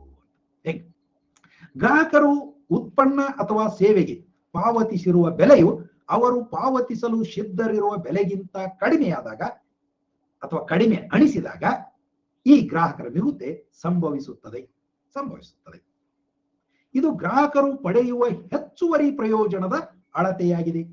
ಹೆಚ್ಚುವರಿ ಪ್ರಯೋಜನ ನಾ ಹೇಳಿದ್ನಲ್ಲ, ನಮ್ಮ ಜಿಯೋ ಫೈಬರ್ದು ಹೆಚ್ಚುವರಿ ಪ್ರಯೋಜನ ಇದು. ಏನ್ ತುಸುನ ಬಹಳ ದೊಡ್ಡದಾದ. ಏಕೆಂದ್ರೆ ಅವರು ಪಾವತಿಸಲು ಸಿದ್ಧರಿದ್ದದ್ದಕ್ಕಿಂತ ಕಡಿಮೆ ಹಣವನ್ನು ಪಾವತಿಸುತ್ತಾರೆ. ಅದು ಇದು ಹಿಂಗ ಇಲ್ಲಿಗೆ ಅಂತ ಇರೋದಿಲ್ಲ, ಹಿಂಗ ಇಷ್ಟಕ್ಕಂತ ಇರೋದಿಲ್ಲ. ಮೊನ್ನೆ ಒಬ್ಬ ನಮ್ಮಲ್ಲಿ ಪಾಪ ರೆಗ್ಯುಲರ್ ಕೆಲಸ ಮಾಡೋ ಬಂದ ಒಂದೇನೋ ಸಣ್ಣ ಕೆಲಸ ಮಾಡಿದ ಒಳಗೆ ನಾನು ಎಲ್ಲಪ್ಪ ಏಟ್ ಕೊಡ್ಬೇಕ ಅಂತಂದೆ. ನೋಡ್ಕೊಡ್ರಿ ಸರ್, ನೀವ ಕೊಡ್ರಿ ಸರ್. ಇಲ್ಲ ಮರ ನೀ ಹೇಳೋ ಅವ್ನು ನಾಚ್ಕೋತ ಅಂಜ್ಕೋತ ಒಂದ್ 200 ರೂಪಾಯಿ ಕೊಡ್ರಿ ಸರ್ ಅಂತಂದ. ನಾನು ಅಲ್ಲ ಇದ್ದದ್ದು ಹೇಳ್ಬೇಕಲ್ಲ, 300 ರೂಪಾಯಿ ಕೊಟ್ಟು ಕಳಿಸ್ದೆ. ಅವ್ನು ಫುಲ್ ಖುಷಿ. ಯಾಕಂದ್ರ ಅವ್ನು ಪಾಪ ಕೇಳಿದ್ 200, ನಾವು ಕೊಟ್ಟದ್ 300. ನಾನು ಖುಷಿ, ಯಾಕಂದ್ರ ಅದ ಕೆಲಸ ಇನ್ಯಾರು ಮಾಡಿದ್ರೆ 500 ರೂಪಾಯಿ ತಗೋತಿದ್ರು. ನೋಡ್ರಿ, ಇಬ್ರು ಖುಷಿ, ಜಿಂಗಾಲಲ್ಲ. ಸೊ ಹಿಂಗ ಕೆಲವು ಸಲ ಮಜಾ ಘಟನೆಗಳು ನಡೀತಿರ್ತಾವ. ಒಟ್ನೊಳಗ ಇದು ಇಬ್ಬರಿಗೂ ಖುಷಿ ಆಗುವಂತ ಕೆಲಸ. ಗ್ರಾಹಕರ ಮಿಗುತಿಯನ್ನ ಉತ್ಪಾದಕರ ಮಿಗುತಿಗೂ ಹೋಲಿಸಬಹುದು. ಹೆಂಗ ಕನ್ಸ್ಯೂಮರ್ ಸರ್ಪ್ಲಸ್ ಅಂತ ನಾವು ಅಂತೀವಲ್ಲ, ಹಿಂಗ ಪ್ರೊಡ್ಯೂಸರ್ಸ್ ಸರ್ಪ್ಲಸ್ ಅಂತಾನೂ ಐತಿ. ಈಗಾಗಲೇ ನಾನು ಹೇಳಿದ್ದು ಅದಕ್ಕೆ ಉದಾಹರಣೆ ಅಂತ ತಗೋಬಹುದು ನೀವು. ಬಟ್ ಇದಕ್ಕೆ ಅಗ್ನಿ ನಿಮಗೆ ಗೊತ್ತಾಗುವಂಥದ್ದು ಹೇಳ್ತೀನಿ. ನಾನು ಒಬ್ಬ ಜಿಯೋ ಫೈಬರ್ನ ಗ್ರಾಹಕನಾಗಿ ನನಗ ಈ 472 ರೂಪಾಯಿ ಏನೇನು ಅಲ್ಲ, ಅವನಿಗೊಂದು 1000 ರೂಪಾಯಿ ಕೊಡ್ಬೇಕು ಅಂತ ನನಗ ಅನ್ಸಕತ್ತದ. ಆದ್ರ ಜಿಯೋ ಫೈಬರ್ದ ಮುಖೇಶ್ ಅಂಬಾನಿ ಅಲ್ಲಿ ಕೂತ್ ನಗಾಕತ್ತಾನವ. ಅವ್ನು ನಗಾಕತ್ತಾನ, ಏನ್ ಮಬ್ಬದಲ್ಲಿ ಚೌಗಲ ಮಾಸ್ತರ ಅಂತೇಳಿ. ಯಾಕಂದ್ರ ಅವಂದು ದೊಡ್ಡ ಪ್ರಮಾಣದೊಳಗೆ ಲಾರ್ಜ್ ಸ್ಕೇಲ್ ಒಳಗೆ ಮಾಡಿರೋದ್ರಿಂದ ನನಗ ಅವ ಹೇಳ್ತಾನ 472 ಅಲ್ಲೋ ಮಾರಾಯ, ನಿನಗ ನಾನು 40 ರೂಪಾಯಿದಾಗ ಕೊಟ್ಟರು ನುಕ್ಸಾನ ಇಲ್ಲ ಅಂತ ಅವ್ನು ಹೇಳ್ತಾನ. ನಿನಗ 40 ರೂಪಾಯಿದಾಗ ಕೊಟ್ಟರು ನುಕ್ಸಾನ ಇಲ್ಲ, ನಾ ಏನ್ ಕೊಡಕತ್ತೀನಿ ನಿನಗ? ಏನ್ ಹೊತ್ಕೊಂತಂದ್ ಕಲ್ಲು ಇಡಾತೀನಿ ಏನ? ಏನ್ರ ಒಂದು ಮೇವು ತರಾತೀನಿ ನಿಮ್ಮ ಮನೆಗಿಲ್ಲ? ಆಕಾಶದೊಳಗೆ ಸೆಟಲೈಟ್ ಐತಿ, ಆ ಸೆಟಲೈಟ್ ಇದ್ದು ಇಂಟರ್ನೆಟ್ ಕನೆಕ್ಟ್ ಮಾಡ್ತೈತಿ.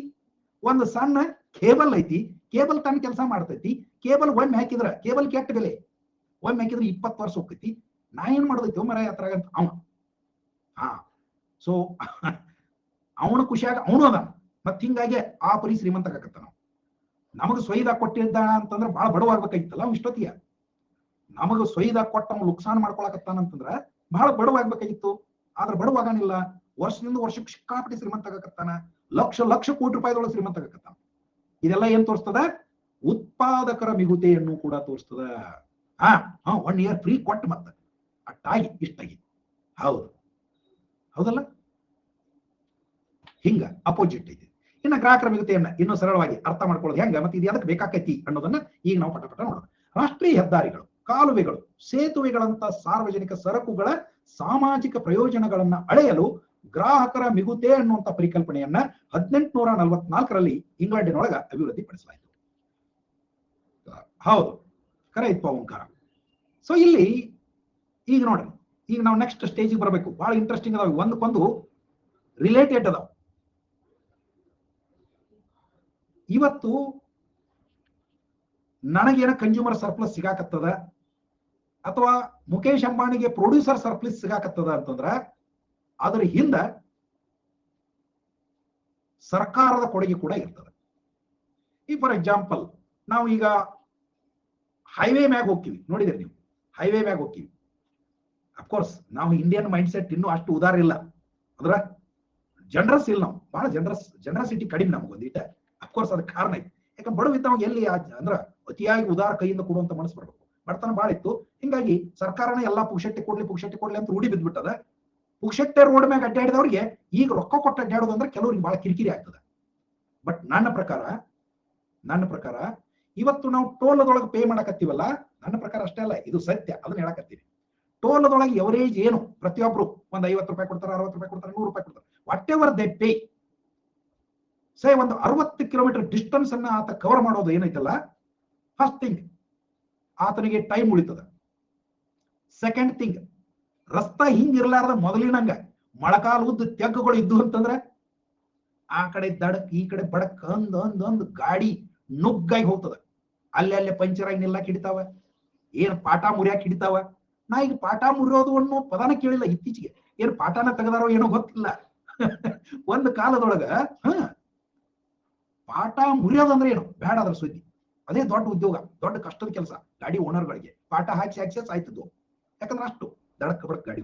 ನೋಡ್ರಿ ಹಿಂಗ್ ಉಳಿತಾಯ ಆತನಿಗೆ, ಸಮಯ ಉಳಿತು, ಗಾಡಿ ವೇರ್ ಅಂಡ್ ಟೇರ್ ಡೆಪ್ರಿಸಿಯೇಷನ್ ಕಡಿಮೆ ಆಯ್ತು, ಮೋಸ್ಟ್ ಇಂಪಾರ್ಟೆಂಟ್ಲಿ ಆಕ್ಸಿಡೆಂಟ್ಸ್ ಕಡಿಮೆ ಆಯ್ತು. ಹಿಂಗೇನಪ್ಪ, ಹಾ ಮಹೇಶ ನೋಡ್ರಿ ಹೆಲಿಕಲ್ ಪಾಠ ಅಂತಾವ, ಅವೇನು ಮುರಿದ ಇಲ್ಲ ನೀ ಗಂಗಾರವ. ಸೊ ಟೈಮ್ ಸೇವ್ ಆಗ್ತದ, ಗಾಡಿ ಡಿಪ್ರಿಸಿಯೇಷನ್ ಕಡಿಮೆ ಆಗ್ತದ, ಆಕ್ಸಿಡೆಂಟ್ಸ್ ಗಳು ಅವಾಯ್ಡ್ ಆಕಾವ, ಎಲ್ಲ ಹೆಚ್ಚಿನ ಜೀವಗಳು ಉಳಿತಾವ, ಅಂಡ್ ಈವನ್ ಫ್ಯೂಯಲ್ ಕನ್ಸಂಪ್ಷನ್ ತುಂಬಾ ಕಡಿಮೆ ಆಗ್ತದ. ಇರ್ಬೇಕು ಇವೆಲ್ಲ ಬಂದಾವ ಹೊಸದಾಗಿ. ಸೊ ಇವೆಲ್ಲ ಅಡ್ವಾಂಟೇಜ್ ನೋಡಿದ್ರೆ ನಾವು ಕೊಡೋ 60, 70, 100 ರೂಪಾಯಿ ನತಿಗ ನನ್ನ ಪ್ರಕಾರ. ಮತ್ತಿದು ಸತ್ಯ. ಇವೆಲ್ಲ ನೋಡ್ರಿ, ಅದಕ್ಕಾಗಿ ರಾಷ್ಟ್ರೀಯ ಹೆದ್ದಾರಿ, ಕಾಲುವೆ, ಸೇತುವೆ ಇವುಗಳಿಂದ ದೊರೆಯುವಂತ ಈ ಸೆಕೆಂಡರಿ ಅಡ್ವಾಂಟೇಜ್ಗಳು ಶುರುವಾಗಿಬಿಡ್ತಾವ. ಇವೆಲ್ಲವನ್ನು ನಾವು ಕನ್ಸ್ಯೂಮರ್ ಸರ್ಪ್ಲಸ್ ಅನ್ನೋ ಲೆಕ್ಕದಾಗ ತಗೊಳಕ್ ಇಡ್ಬಿಡ್ತೀವಿ. ಹೌದಾ? ಸೊ ಇಂಥದ್ದೆಲ್ಲ ಬಂತು. ಇದು ಕಲ್ಯಾಣ ಅರ್ಥಶಾಸ್ತ್ರ ಮತ್ತು ಸರ್ಕಾರಗಳಿಂದ ತೆರಿಗೆ ನೀತಿಗಳನ್ನು ರೂಪಿಸೋದ್ರೊಳಗ ಒಂದು ಪ್ರಮುಖ ಸಾಧನ ಆಗ್ಯದ. ನೋಡ್ರಿ, ವೆಲ್ಫೇರ್ ಎಕನಾಮಿಕ್ಸ್ ಒಳಗೆ, ಆಮೇಲೆ ಟ್ಯಾಕ್ಸೇಷನ್ ಪಾಲಿಸಿ ಒಳಗ ಇದು ಬಹಳ ಹೆಲ್ಪ್ ಮಾಡ್ತದೆ ಅನ್ನುವಂಥದ್ದು. ಸೊ ಗ್ರಾಹಕರ ಮಿಗುತೆಯು ಅಂಚಿನ ತುಷ್ಟಿಗುಣ ಆರ್ಥಿಕ ಸಿದ್ಧಾಂತವನ್ನ ಆಧರಿಸದ. ಇದನ್ನ ನೆಕ್ಸ್ಟ್ ಒಂಚೂರ ಹೇಳ್ತೀನಿ ನಿಮಗೆ. ಅಂಚಿನ ತುಷ್ಟಿಗುಣ ಅಂತ ಬರ್ತದ, ಮಾರ್ಜಿನಲ್ ಯುಟಿಲಿಟಿ ಅಂತ. ಗ್ರಾಹಕರ ಮಿಗುತೆ ಯಾವುದರ ಮ್ಯಾಗ ಅವಲಂಬಿತ ಐತಿ ಅಂತಂದ್ರ ಅಂಚಿನ ತುಷ್ಟಿಗುಣದ ಮ್ಯಾಗ ಅವಲಂಬನೆ ಐತಿ ಅಂತ. ಅದು ಹೆಂಗ? ಇದು ಒಂದು ಹೆಚ್ಚುವರಿ ಸರಕು ಅಥವಾ ಸೇವೆಯ ಘಟಕದಿಂದ ಗ್ರಾಹಕನು ಪಡೆಯುವ ಹೆಚ್ಚುವರಿ ತೃಪ್ತಿ. ನೆಕ್ಸ್ಟ್ ಅಲ್ಲೇ ಹೆಚ್ಚು ವಿವರವಾಗಿ ಹೇಳ್ತೀನಿ, what is marginal utility and what is diminishing marginal utility. ಅಂದ್ರೆ ಸಿಂಪಲ್ ಆಗಿ, ಈಗಾಗಲೇ ನೀವು 5 ವಸ್ತುಗಳನ್ನ ತಗೊಂಡಿದ್ರಿ, 5 ತಗೊಂಡು ಅದರಿಂದ ಒಂದು 50 ಯೂನಿಟ್ಸ್ ಯುಟಿಲಿಟಿ ಪಡೆದಿದ್ರಿ. ಈಗ 6ನೇದು ಒಂದು ತಗೊಂಡ್ರಿ, ಅದರಿಂದ ಯುಟಿಲಿಟಿ ಎಷ್ಟು ಪಡಿತೀರಿ ಅನ್ನುವಂಥದ್ರ ಮ್ಯಾಗ ಇದು ಡಿಸೈಡ್ ಆಗ್ತದೆ ಅಂತ. ಸರಕು ಅಥವಾ ಸೇವೆ ಒದಗಿಸುವ ತುಷ್ಟಿ ಗುಣವು ಅವರ ವೈಯಕ್ತಿಕ ಆದ್ಯತೆಯ ಆಧಾರದ ಮೇಲೆ ವ್ಯಕ್ತಿಯಿಂದ ವ್ಯಕ್ತಿಗೆ ಬದಲಾಗುತ್ತದೆ. ಇದು ಕೂಡ ಸತ್ಯ, ಇದು ಬಹಳ ಮುಖ್ಯ ಕೂಡ. ಈಗಾಗಲೇ ಹೇಳಿದ್ನಲ್ಲ, ನಾನು ಈ ಜಿಯೋ ಫೈಬರ್ ತಗೊಂಡು 472 ರೂಪಾಯಿ ಫುಲ್ ಖುಷಿ ಅದೀನಿ. ಹಿಂಗ ಎಲ್ಲಾರು ಅದ ಅರಂತಿಲ್ಲ. ಎಷ್ಟೋ ಮಂದಿ ಅಂತಿರೋದು, ಮರ ಇಟ್ಟು ಕೊಡಕ್ 472 ಬಹಳ ಹತ್ಪಣ್ಣಿಂದ ಅಂತನ್ನೋರು ಅದು ಅವ್ರವ್ರ ಥಿಂಕಿಂಗ್. ಯಾವನೋ ಒಬ್ಬವನು ಇಂಥ ಒಂದು ಶರ್ಟ್ ತಗೊಂಡು ಕೊಡ್ಲಿ ಅಂದ್ರೆ ಎಷ್ಟ್ರಿ, 1000 ರೂಪಾಯಿ, just 1000. It seems quite good quality shirt, so I would have paid at least 1500 ಅಂತ. ಅವನು 1000 ಅಂದ್ರೆ ಅವನು 1500 ಕೊಡಕ್ ತಯಾರದ ನಾ ಪುಣ್ಯಾತ್ಮ. ಇನ್ನೊಬ್ಬ ನನ್ನ ಗೆಳೆಯ ಏನ ಕಾಲಾಗಿನ ಚಪ್ಪಲ್ ಹಿಡ್ಕೊಂಡು ಏನೋ ಹೊಸ ತಂದಾಗ ಅವ್ನು ಕೇಳೋದು ಅದನ್ನ, ಎಷ್ಟು ಕೊಟ್ಟಿವ?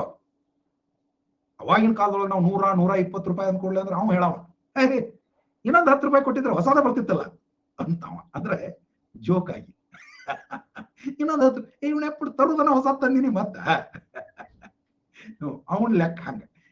ಸೊ ಇಂತಿಂತ ಮಂದಿ ಇರ್ತಾರಲ್ಲ ಸಮಾಜದಾಗ ಅಂತಂದ್ರ, ಅದಕ್ಕಾಗಿ ಈ ಕನ್ಸ್ಯೂಮರ್ ಸರ್ಪ್ಲಸ್ ಅನ್ನೋದು ಎಲ್ಲರಿಗೂ ಒಂದ ನಮೂನಿ ಇರೋದಿಲ್ಲ, ಎಲ್ಲರಿಗೂ ಒಂದ ನಮೂನಿ ಇರೋದಿಲ್ಲ. ಈಗ ಒಂದು ಬಾಳೆಹಣ್ಣು ತಿಂದ್ರ ಒಬ್ಬ ಹೆಚ್ಚು ಖುಷ್ ಕ್ಯಾಕಿ ಹಿಡಿದದನ್ನ, ಇನ್ನಮ್ಮ ಅಡ್ಡೆ ಬಿಡ ಅಂತ ಅಷ್ಟಂತ. ಅಂಡ್ ಸೇಮ್ ಸಿನಿಮಾಕ್ ಹೋದಾಗ, ಸಿನಿಮಾದೊಳಗೆ ಎಲ್ಲಾರು ನಾ ಆಗಲೇ ಹೇಳಿದ್ನಲ್ಲ ಒಬ್ಬ ಲಗಾಟಿ ಹೊಡಿತಾನಂತ ಹೇಳಿ, ಎಲ್ಲಾರು ಏನ್ ಲಗಾಟಿ ಹೊಡಿದಿಲ್ಲ. ಕೆಲವರು ತೇಡ್ ದೇವೇಗೌಡ ಕೂತಂಗ ಕೂತ್ ಬಿಟ್ಟಿರ್ತಾರೆ, ಲೆಕ್ಕಾತಾಗಲಿ ಅಲ್ಲಿ ಸ್ಕ್ರೀನ್ ಮೇಲೆ ಧ್ವನಿ ಆಗಲಿ, ಆದ್ರೆ ಇವರು ತೇಟ್ ದೇವೇಗೌಡ ತರ ಕೂತ್ ಬಿಟ್ಟಿರ್ತಾರೆ. ನಥಿಂಗ್ ಈಸ್ ಹ್ಯಾಪನಿಂಗ್ ಅನ್ನೋ ರೀತಿ ಒಳಗೆ. ಹೌದಾ? ಅಂತವ್ರಿಗೆ ಏನ್ ಮಿಗುತೇನೂ ಇಲ್ಲ, ಮತ್ತೊಂದೂ ಇಲ್ಲ. ಸೊ ಹಿಂಗ ಇರ್ತದೆ. ಸೊ ಇದು ವ್ಯಕ್ತಿಯಿಂದ ವ್ಯಕ್ತಿಗೆ ಬದಲಾಗ್ತೈತಿ. ಗ್ರಾಹಕರು ಯಾವುದೋ ಒಂದು ಸರಕು ಅಥವಾ ಸೇವೆಯನ್ನ ಹೆಚ್ಚಾಗಿ ಹೊಂದಿದ್ದರೆ, ಹೆಚ್ಚಾದೊಳಗೆಲ್ಲ ಹಂಗಲ್ಲ, ಹೆಚ್ಚಾಗಿ ಹೊಂದಿದ್ದರೆ ಅದರ ಅಂಚಿನ ತುಷ್ಟಿ ಗುಣ ಕಡಿಮೆ ಆಗ್ತದೆ. ಹೀಗಿದ್ದಾಗ ಗ್ರಾಹಕ ಮಿಗುತೆಯು ಕಡಿಮೆ ಆಗ್ತದೆ. ಇದು ಮಜಾ ಆಯ್ತಿದು. ಈ ಒಂದು ಸಲ ಸಿನಿಮಾ ನೋಡಕ್ ಹೋದ, 100 ರೂಪಾಯಿ ಕೊಟ್ಟಿದ್ದ, ಸಿನಿಮಾ ನೋಡಿದ, ಫುಲ್ ಖುಷಿಯಾಗಿ ಕ್ಯಾಕಿ ಹೊಡೆದ. ಸೆಕೆಂಡ್ ರೌಂಡ್ ಅದ ಸಿನಿಮಾ ಕರ್ಕೊಂಡು ಹೋಗ್ರಿ, ಈಗಲೂ ಖುಷಿ ಪಡ್ತಾನ, ಬಟ್ ಮೊದಲಿನಷ್ಟ ಅಲ್ಲ. 3ನೇ ಸಲ ಕರ್ಕೊಂಡು ಹೋಗ್ರಿ, ಒಂದ್ ಲೆಕ್ಕದಾಗ ಕೂತಿರ್ತಾನ ಸೊಮ್ಮ, ಅವನು ದೇವೇಗೌಡ ಆಗಿರ್ತಾನ ಅವಾಗ. 4ನೇ ಸಲಕ್ಕೆ ಏನ್ರ ಕರ್ಕೊಂಡು ಹೋದ್ರ, ಮೊದಲು ಸಿನಿಮಾದ ಕುರ್ಚಿ ಹಿಂಗ ತುದಿಗೆ ಕೂತವ, ಈಗ ಒಂದು 10 ಸಲ ಎದ್ದು ಹೊರಗೆ ಹೋಗಿ ಬರ್ತಾನ ಸಿನಿಮಾ ಮುಗಿಯೋದಕ್ಕಂದ್ರೆ. 5ನೇ ಸಲ ನೀವು ಪುಕ್ಷಟ್ಟೆ ಕರ್ಕೊಂಡು ಹೋಗ್ತೀನಿ ಅಂದ್ರೂ ಬರಂಗಿಲ್ಲ, ಯಾವಾಗ ಮರ ನನ್ ಬೇರೆ ಕೆಲಸ ಐತಿ ಅಂತ ನಾವು. ಹೌದಲ್ಲ? ಹಾ. ಸೊ ಹೀಗೆ ಏನಾಗ್ತೈತಪ್ಪ ಅಂತ ಕೇಳಿದ್ರೆ, ಹೆಚ್ಚ ಆದಂಗ ಅದರ ಬಗ್ಗೆ ತುಷ್ಟಿ ಗುಣ ಕಡಿಮೆ ಆಗುತ್ತೆ ಹೋಗ್ತೈತಿ. ಅದನ್ನ ನಾವು ಇಳಿಮುಖ ಅಂಚಿನ ಅಯ್ಯಯ್ಯ ಇದು ಕತಿ. ಪ್ರಾಣೇಶ್ ಅದನ್ನ ಬಹಳ ಚಂದ ಹೇಳ್ತಾರೆ. ಬಸನ್ನ ಗೊತ್ತಿರ್ಬೇಕು ನೀವು. ದಂಪತಿ ಜೊತೆ ಹೋದ್ರೂ ಪತಿ ಹೊರಗೆ ಸತಿ ಒಳಗೆ. ಸತಿ ಯಾರ್ದ್ರೆ ಇನ್ನೊಬ್ಬ ಹೆಣ್ಮಗಳನ್ನ ಗಂಟು ಹಾಕೊಂಡು, ಅಯ್ಯ ಎಲ್ಲಿದ್ರಿ ಯವ್ವ, ನಿಮ್ಮ ಗಂಡು ಮಕ್ಳು ಏನ್ ಮಾಡ್ತಾರೆ ಯವ್ವ, ಹಿಂಗ್ ಚಾಲು ಮಾಡ್ಕೊಂಡವು ಈ ಕಡೆ ಸಿನಿಮಾ ನೋಡೋದ್ ಬಿಟ್ಟು ಅದನ್ನ ಸುರುಕೊಂಡಿರ್ತಾವ. ಹೌದಾ? ಅಯ್ಯೋ ಗಂಡು ಮಕ್ಳ ಬುದ್ಧಿ ಗೊತ್ತಿಲ್ಲಪ್ಪ ಬಸನ್ನ. ಪ್ರಸ್ತುತ ಮಾರುಕಟ್ಟೆ ಬೆಲೆಗಿಂತ ನಿರ್ದಿಷ್ಟ ಉತ್ಪನ್ನಕ್ಕೆ ಗ್ರಾಹಕರು ಹೆಚ್ಚು ಪಾವತಿಸಲು ಸಿದ್ಧರಿದ್ದಾಗ ಈ ಒಂದು ಮಿಗುತೆ ಅನ್ನೋದು ಸಂಭವಿಸ್ತೈತಿ ಅಂತ ನಾವು ನೋಡಿವಿ. ಗ್ರಾಹಕರ ಮಿಗುತೆಗೆ ಉದಾಹರಣೆ ಆಗ್ಲೇ ನೋಡಿವಿ. ಇಲ್ಲಿ ಒಂದು ಹಂಗಾರಪ್ಪ, ಗ್ರಾಹಕರ ಮಿಗುತೆ ಒಂದು ವಸ್ತು ಅಥವಾ ಸೇವೆಗೆ ಕೊಟ್ಟ ಬೆಲೆ ಮತ್ತು ನಿಜವಾಗಿಯೂ ಕೊಡಲು ಬಯಸಿದ್ದ ಬೆಲೆಯ ನಡುವಿನ ವ್ಯತ್ಯಾಸ. ಆಗ್ಲೇ ಹೇಳಿದಂಗ ಒಂದು ಅಂಗಿಯನ್ನ ನೀವು 1000 ರೂಪಾಯಿಗೆ ಖರೀದಿಸಕ್ ತಯಾರದಿರಿ, ಆದ್ರ ಅಂಗಡಿಯವ ನಿಮಗ 600 ರೂಪಾಯಿಗೆ ಅದನ್ನ ಕೊಡ್ತಾನ. ಅವಾಗ ನಿಮ್ಮ ಲೆಕ್ಕ ಏನು? 400 ರೂಪಾಯಿ ನನ್ನ ಮಿಗುತೆ ಅಂತ. 400 ರೂಪಾಯಿ ನನ್ನ ಮಿಗುತೆ. ಇದಿಷ್ಟು ನಿಮಗೆ ಗೊತ್ತಿರಬೇಕು. ಇನ್ನು ಹೆಚ್ಚಿನ ಗ್ರಾಹಕ ಮಿಗುತೆ ಒಳ್ಳೆಯದಾ ಅಂತ ಇದೊಂದು ಚಂದ ಪ್ರಶ್ನೆ. ಗ್ರಾಹಕ ಮಿಗುತೆ ಬೇಕಾ ಎಕಾನಮಿ ಒಳಗ ಅಂತ. This is very interesting. Consumer surplus, should it be there? Is it good for an economy? Is it good for an economy ಅಂತ ಕೇಳಿದ್ರೆ, yes, it is very much good for the economy ಅಂತ economics ಹೇಳ್ತದೆ. ನೀವು ಹೌದನ್ರಿ ಇಲ್ಲನ್ರಿ, but economics ಹೇಳ್ತದೆ yes, there should be consumer surplus always. ಇದರಿಂದ simple ಆಗಿ ಏನಾಗ್ತಿರ್ತದ ಅಂತಂದ್ರ, ನೋಡ್ರಿ, ನಿಮಗ ಮಾರಾಕತ್ತಾವ ನೀವು ಬಯಸಿದಕ್ಕಿಂತಲೂ ಕಡಿಮೆ ಬೆಲೆಗೆ ಮಾರಾಕತ್ತಾನ. ಇದ್ರ ಅರ್ಥ ಆತ ಅದರ ಉತ್ಪಾದನೆಗೆ ಕಡಿಮೆ ಖರ್ಚು ಮಾಡ್ಯಾನ ಅಂತ. ಅದರ ಉತ್ಪಾದನೆಗೆ ಕಡಿಮೆ ಖರ್ಚು ಮಾಡ್ಯಾನ. ಅದರ ಉತ್ಪಾದನೆಗೆ ಆತ ಕಡಿಮೆ ಖರ್ಚು ಮಾಡ್ಯಾನ ಅಂತಂದ್ರ ಒಳ್ಳೆಯ ತಂತ್ರಜ್ಞಾನವನ್ನ ಅಳವಡಿಸಿಕೊಂಡಾನ, ಒಳ್ಳೆಯ ದಕ್ಷತೆಯನ್ನ ಅಳವಡಿಸಿಕೊಂಡಾನ. ಇದು ಎಲ್ಲದರ ಪರಿಣಾಮ ಏನಾಗ್ತದ ಅಂತಂದ್ರ, ಕಡಿಮೆ ಸಂಪನ್ಮೂಲಗಳನ್ನ ಬಳಸಿಕೊಂಡು ಹೆಚ್ಚಿನ ಉತ್ಪಾದನೆ ಸಾಧ್ಯ ಆಗ್ತದೆ. ಕಡಿಮೆ ಸಂಪನ್ಮೂಲ ಬಳಸಿಕೊಂಡು ಹೆಚ್ಚಿನ ಉತ್ಪಾದನೆ ಸಾಧ್ಯ ಆಗ್ತದೆ. ಅದಕ್ಕಾಗಿ ಇದು ಬೇಕು ಅಂತ ಹೇಳ್ತಾರೆ. ನೋಡ್ರಿ, ಹೆಚ್ಚಿನ ಗ್ರಾಹಕ ಮಿಗುತೆ ಅಂದ್ರೆ ಕನ್ಸ್ಯೂಮರ್ ಸರ್ಪ್ಲಸ್ ಅಂದ್ರೆ ಗ್ರಾಹಕರು ಅಂತಿಮವಾಗಿ ಪಾವತಿಸಲು ಸಿದ್ಧರಿದ್ದಕ್ಕಿಂತ ಮಾರುಕಟ್ಟೆಯಲ್ಲಿ ಸರಕುಗಳ ಬೆಲೆ ಕಡಿಮೆ ಐತಿ ಅಂತ. ಇದು ಆಗ್ಲೇ ಹೇಳಿದಂಗೆ ಹೆಚ್ಚಿನ ಮಟ್ಟದ ಸ್ಪರ್ಧೆ, ತಾಂತ್ರಿಕ ಪ್ರಗತಿ ಮತ್ತು ಉತ್ಪಾದಕರ ದಕ್ಷತೆಯ ಫಲಿತಾಂಶ ಆಗ್ಯದ. ಸಾಮಾನ್ಯವಾಗಿ ಆರ್ಥಿಕ ಬೆಳವಣಿಗೆ ಮತ್ತು ಸಮೃದ್ಧಿಯನ್ನು ಉತ್ತೇಜಿಸಲು ಈ ಎಲ್ಲಾ ವಿಷಯಗಳನ್ನ ನಾವು ಒಳ್ಳೆಯದು ಅಂತ ಪರಿಗಣಿಸ್ತೀವಿ. Yes, this is very very important, very very important. If you are charging more, it means you are incurring huge cost on production. Huge cost means you are wasting so much of resources. It could be manpower, it could be the raw materials or anything else. Okay, so ಅದಕ್ಕಾಗಿ ಇದು ಬೇಕು ಅಂತ ಹೇಳ್ತಾರೆ. ಹಂಗ ಆಗ್ಲೇ ಹೇಳ್ದಂಗ ಉತ್ಪಾದಕ ಮಿಗುತಿ ನೋಡ್ರಿ, consumer surplus, producer surplus, economy surplus. ಮೂರು ಹಂತದೊಳಗೆ ನಾವು ಇದನ್ನ ನೋಡ್ತೀವಿ. ಸೊ ಗ್ರಾಹಕರ ಮಿಗುತೆಯಂತೆಯೇ ಉತ್ಪಾದಕರ ಮಿಗುತೆಯು ಕೂಡ ಐತಿ. ಇದು ಯಾವಾಗ ಉಂಟಾಕೈತಿ? ಆಗ್ಲೇ ಹೇಳಿ, ಉತ್ಪನ್ನದ ಮಾರುಕಟ್ಟೆ ಬೆಲೆಯು ಉತ್ಪಾದಕನು ಮಾರಾಟ ಮಾಡಲು ಸಿದ್ಧರಿರುವ ಬೆಲೆಗಿಂತ ಹೆಚ್ಚಾಗಿದ್ದರೆ ಉತ್ಪಾದಕ ಹೆಚ್ಚುವರಿ ಅಥವಾ ಇದನ್ನೇ ಮಿಗುತೆ, ಉತ್ಪಾದಕ ಮಿಗುತೆ ಅನ್ನುವಂಥದ್ದು ಇರ್ತದೆ. ಆಗ್ಲೇ ಹೇಳೇನಿ ನಾನು ನಿಮ್ಗೆ. ಅವ ಇವನ್ 200 ರೂಪಾಯಿ ಕೊಟ್ಟರು ಫುಲ್ ಖುಷಿ ಅದಾನಂತಂದ್ರೆ ನಾ 272 ರೂಪಾಯಿ ಎಕ್ಸ್ಟ್ರಾ ಕೊಡಕತ್ತೀನಿ ಅಂತ ಅರ್ಥ. ಹೌದಾ? ಹಾಗೆ ಇನ್ನ ಇದು ಎರಡೂ ಸೇರಿದ್ದು ಒಟ್ಟು ಆರ್ಥಿಕ ಮಿಗುತಿ ಅಂತ ಆಗ್ತದೆ. Consumer surplus, producer surplus. ಒಟ್ಟು ಆರ್ಥಿಕ ಮಿಗುತೆಯು ಉತ್ಪಾದಕರ ಮಿಗುತೆ ಮತ್ತು ಗ್ರಾಹಕ ಮಿಗುತೆಗೆ ಸಮಾನವಾಗಿರುತ್ತದೆ. It is some total of economy surplus is some total of consumer surplus and producer surplus. ಇದು ಸರಕು ಅಥವಾ ಸೇವೆಗಳಲ್ಲಿ ಮುಕ್ತ ಮಾರುಕಟ್ಟೆಗಳಿಂದ ಸಮಾಜಕ್ಕೆ ಒಟ್ಟು ನಿವ್ವಳ ಲಾಭವನ್ನು ವಿವರಿಸುತ್ತದೆ. Yes, it is really a benefit to the society ಅಂತ ನಾವು. ಲೋ ಕ್ವಾಲಿಟಿ ನೋಡ್ರಿ, ಲೋ ಕ್ವಾಲಿಟಿ ಮಾರಾಕತ್ತಾನಂದ್ರ ಅದಕ್ಕೆ ಅದರದೇ ಬೆಲೆ ಇರ್ತದೆ. ಇಲ್ಲಿ whether it is low quality product or high quality product ಅನ್ನೋದು ಸೆಕೆಂಡ್ರಿ. ಯಾಕಂದ್ರೆ ಲೋ ಕ್ವಾಲಿಟಿ ತಗೊಳ್ಳವ ಲೋ ಕ್ವಾಲಿಟಿ ತಗೋತಿರ್ತಾನೆ, ಹೈ ಕ್ವಾಲಿಟಿ ತಗೊಳ್ಳವ ಹೈ ಕ್ವಾಲಿಟಿ ತಗೋತಾನೆ. ಲೋ ಕ್ವಾಲಿಟಿ ತಗೊಳ್ಳವನು ಎಂಜಾಯ್ ಮಾಡ್ತಿರ್ತಾನೆ, ಹೈ ಕ್ವಾಲಿಟಿ ತಗೊಳ್ಳವ ಎಂಜಾಯ್ ಮಾಡ್ತಿರ್ತಾನೆ. When there is surplus. No no no no C for example, okay, ನೀವು ಹೇಳೋದನ್ನ ಒಪ್ಕೊಳ್ಳೋದಾದ್ರೆ ಜಿಯೋ ಫೈಬರ್ ಅನ್ನ ಅವನ ಲೋ ಕ್ವಾಲಿಟಿಗೆ ಕೊಡ್ತಾನೆ ಅಂತಂದ್ರೆ ನಾ ಯಾಕೆ ತಗೊಳಕ್ ಹೋಗ್ಲಿ? ನಾನು ತಗೊಳ್ಳೋದಿಲ್ಲ ಅಂದ್ರೆ ನನ್ನಂತೆಯೇ ಬೇಡಿಕೆ ಆತನಿಗೆ ಕಡಿಮೆ ಆಗ್ತಾ ಹೋಯ್ತು. ಬೇಡಿಕೆ ಕಡಿಮೆ ಆದಷ್ಟು ಆತನ ಎವರೇಜ್ ಕಾಸ್ಟ್ ಜಾಸ್ತಿ ಆಗಕ್ಕೆ ಇಡ್ತದೆ, ಟೋಟಲ್ ರೆವೆನ್ಯೂ ಕಡಿಮೆ ಆಗಕ್ಕೆ ಇಡ್ತದೆ, ನೆಟ್ ಅವನಿಗೆ ಆಕ್ಚುಲಿ ಡೆಫಿಸಿಟ್ ಆಗಕ್ಕೆ ಇಡ್ತದೆ, ಲಾಸ್ ಆಗಕ್ಕೆ ಇಡ್ತದೆ. And particularly in today's era, ಇವತ್ತಿನ ಕಾಲದೊಳಗೆ ಅಲ್ಲ, ಎಕ್ಸೆಪ್ಷನ್ಸ್ ಆರ್ ದೇರ್, ಬಟ್ ಇವತ್ತಿನ ಕಾಲ ಎಷ್ಟು ಸೂಕ್ಷ್ಮ ಐತಿ ಅಂತಂದ್ರೆ ಎಷ್ಟೋ ಸಂದರ್ಭದೊಳಗೆ ಕೆಲವು ಸಂಗತಿಗಳನ್ನ ಪುಗ್ಶೆಟ್ಟಿ ಕೊಡ್ತೀನಿ ಅಂದ್ರೆ ಯಾರು ತಗೊಳ್ಳೋದಿಲ್ಲ. ಈಗ ಹೋಗ ಮರ 15 ಓದಿ ಇಡಾಕ್ ಮೂಲ ಅಂತಾರ. ಯಾಕಂದ್ರೆ ಅಷ್ಟಕ್ಕಷ್ಟ ಉಪಯೋಗ ಐತಿ, ಅದ್ರ ಉಪಯುಕ್ತತೆ ಕಡಿಮೆ ಐತಿ, ಪೂರ್ ಕ್ವಾಲಿಟಿ ಐತಿ ಅಂದ್ರೆ ಹೋಗ ಮರ 15 ಓದಿ ಇಡಾಕ್ ಮೂಲ ಅಂತ. And me personally, wherever I go, whatever I buy, I always tell them give me the best product, let the price whatever be. ನಾನು ಯಾವಾಗಲೂ ಹೇಳೋದಿಷ್ಟೇ, ನನಗೂ ಚಲೋ ಪ್ರಾಡಕ್ಟ್ ಅನ್ನು ಕೊಡೋಣ. ಯಾಕಂದ್ರೆ ನನಗೆ ಗೊತ್ತೈತಿ ಆ ಸ್ವಯ್ಯತ್ ಅಂತ ಲೆಕ್ಕ ಹಾಕಿ ತರಕ್ ಹೋದ್ರೆ ಮನೆಗೆ ತರಗೊಡೋದಂದ್ರೆ ಒಂದು ಅದ್ರದ್ದು ಸ್ಕ್ರೂ ಬಿಚ್ಚಿರ್ತೈತಿ, 3 ತಿಂಗಳು ಆಗ್ಬಿಡೋದನ್ನ ಕಿತ್ತು ತೆಗೆದಿಡಬೇಕು. ಅದ್ರ ಬಿಟ್ಟು ಒಂದು ಚಲೋ ಕ್ವಾಲಿಟಿ ಒಂದು ತಂದು ಹಾಕಿದ್ರೆ 8-10 ವರ್ಷ ನಿಶ್ಚಿತ ಕೆಲಸ ನಡೀತಿರ್ತೈತಿ. ಇದು ಯಾರಿಗೆ ತಿಳುವಳಿಕೆ ಇರುವಂತ ವ್ಯಕ್ತಿಗಳಿಗೆ ಗೊತ್ತಿರುವಂತ ಸತ್ಯ ಇದು, ಹೌದಲ್ಲ? ಸೊ ಹಿಂದಿನ ಕಾಲದೊಳಗೆ ಈ ಲೋ ಕ್ವಾಲಿಟಿ ಅನ್ನುವಂಥದ್ದು ಅಥವಾ ಅಂತದ್ದು ಡೂಪ್ಲಿಕೇಟ್ ಚಾನ್ಸಸ್ ಬಹಳ ಕಡಿಮೆ, ಅಂತವ್ರ ಬೇಡಿಕೆ ಕಡಿಮೆ, ಅಂತವ್ರ ಗಳಿಕೆನೂ ಕಡಿಮೆ. ಓಕೆ, ಈಗ ಇಳಿಮುಖ ಅಂಚಿನ ದೃಷ್ಟಿಕೋನದ ಸಿದ್ಧಾಂತದ ಬಗ್ಗೆ ಒಂದು ಸಣ್ಣ ತಿಳುವಳಿಕೆ. ಇದಂತೂ ನಿಮಗೆಲ್ಲರಿಗೂ ಅನುಭವಕ್ಕೆ ಬಂದಿರೋದೆ, ಆಗ್ಲೇ ನಾವು ಅದನ್ನ ಈ ಕನ್ಸ್ಯೂಮರ್ ಸರ್ಪ್ಲಸ್ ಒಳಗೂ ನೋಡಿದ್ವಿ. ಇಳಿಮುಖ ಅಂಚಿನ ದೃಷ್ಟಿಕೋನ, ಡಿಮಿನಿಷಿಂಗ್ ಮಾರ್ಜಿನಲ್ ಯುಟಿಲಿಟಿ ಥಿಯರಿ ಅಂತ ಕರೀತಾರೆ. ಏನಂತಾರ? ಡಿಮಿನಿಷಿಂಗ್ ಮಾರ್ಜಿನಲ್ ಯುಟಿಲಿಟಿ ಥಿಯರಿ ಅಂತ. ಡಿಮಿನಿಷಿಂಗ್ ಮಾರ್ಜಿನಲ್ ಯುಟಿಲಿಟಿ ಥಿಯರಿ ಏನು? ಡಿಮಿನಿಷಿಂಗ್ ಮಾರ್ಜಿನಲ್ ಯುಟಿಲಿಟಿ ಇದು ಕೂಡ ಅನುಭವಕ್ಕೆ ಗೊತ್ತಾಗುವಂಥದ್ದು, ಅನುಭವಕ್ಕೆ ಬರುವಂಥದ್ದು. ಡಿಮಿನಿಷಿಂಗ್ ಮಾರ್ಜಿನಲ್ ಯುಟಿಲಿಟಿ, ಇಳಿಯುತ್ತಿರುವ ಅಂಚಿನ ತುಷ್ಟಿಗುಣ. ಇಳಿಯುತ್ತಿರುವ ಡಿಮಿನಿಷಿಂಗ್ ಮಾರ್ಜಿನಲ್ ಅಂಚಿನ ತುಷ್ಟಿಗುಣ ಯುಟಿಲಿಟಿ. ಈ ಡಿಮಿನಿಷಿಂಗ್ ಮಾರ್ಜಿನಲ್ ಅಂತ ಯಾವ್ದಕ್ಕೆ ಕಾಣಬೇಕು? ಮಾರ್ಜಿನಲ್ ಅಂದ್ರೆ ಯಾವ್ದಕ್ಕೆ ಕಾಣಬೇಕು? ನಾನು ಆಗ್ಲೇ ಹೇಳಿದ್ದೀನಿ, ನೀವು ಏನೋ ಒಂದು ತಗೊಂಡಿದ್ದೀರಿ, ನಿಮ್ಮ ಹತ್ರ ಆಗ್ಲೇ ಒಂದು ಡಜನ್ ಶರ್ಟ್ ಇದ್ದು 12 ಶರ್ಟ್ ಅದಾವ. ಇದಕ್ಕೆ ಮಾರ್ಜಿನಲ್ ಯಾವುದು? -1 ಅಂತ ಮಾಡಿದ್ರೆ ದಟ್ ಈಸ್ ಮಾರ್ಜಿನಲ್. ಅಂದ್ರೆ 12ನೇ ಶರ್ಟ್ ಅಂತ ಏನೈತಲ್ಲ, 12ನೇ ಶರ್ಟ್ ಅಂತ ಏನೈತಲ್ಲ ದಟ್ ಈಸ್ ಮಾರ್ಜಿನಲ್. ಒಂದು ವೇಳೆ ಈಗ 13 ಶರ್ಟ್ ಅದು, ಅದರೊಳಗೆ -1 ದಟ್ ಈಸ್, ಅದಕ್ಕಾಗಿ ಇದನ್ನ ಹೆಂಗ ಸೂತ್ರ ಹೆಂಗ್ ಹೇಳ್ತಾರೆ ಅಂದ್ರೆ n-1 ಅಂತ ಹೇಳ್ತಾರೆ. ಸೊ ವಾಟ್ ಈಸ್ ಮಾರ್ಜಿನಲ್ ಅಂತ ಕೇಳಿದ್ರೆ ದಿಸ್ n-1 ಆಲ್ವೇಸ್. ಏನಾಯ್ತು ಇಲ್ಲಿ ಕ್ವಶನ್ ಹೇಗೆ ಆಗಬಹುದು? 4 ದಿನಗಳ ಬಳಿಕ ನಿರೀಕ್ಷಿಸಿ ಪ್ರಶ್ನೆ ಅಂತ. ಓಕೆ, 3 ದಿನಗಳ ಬಳಿಕ. ಓಕೆ,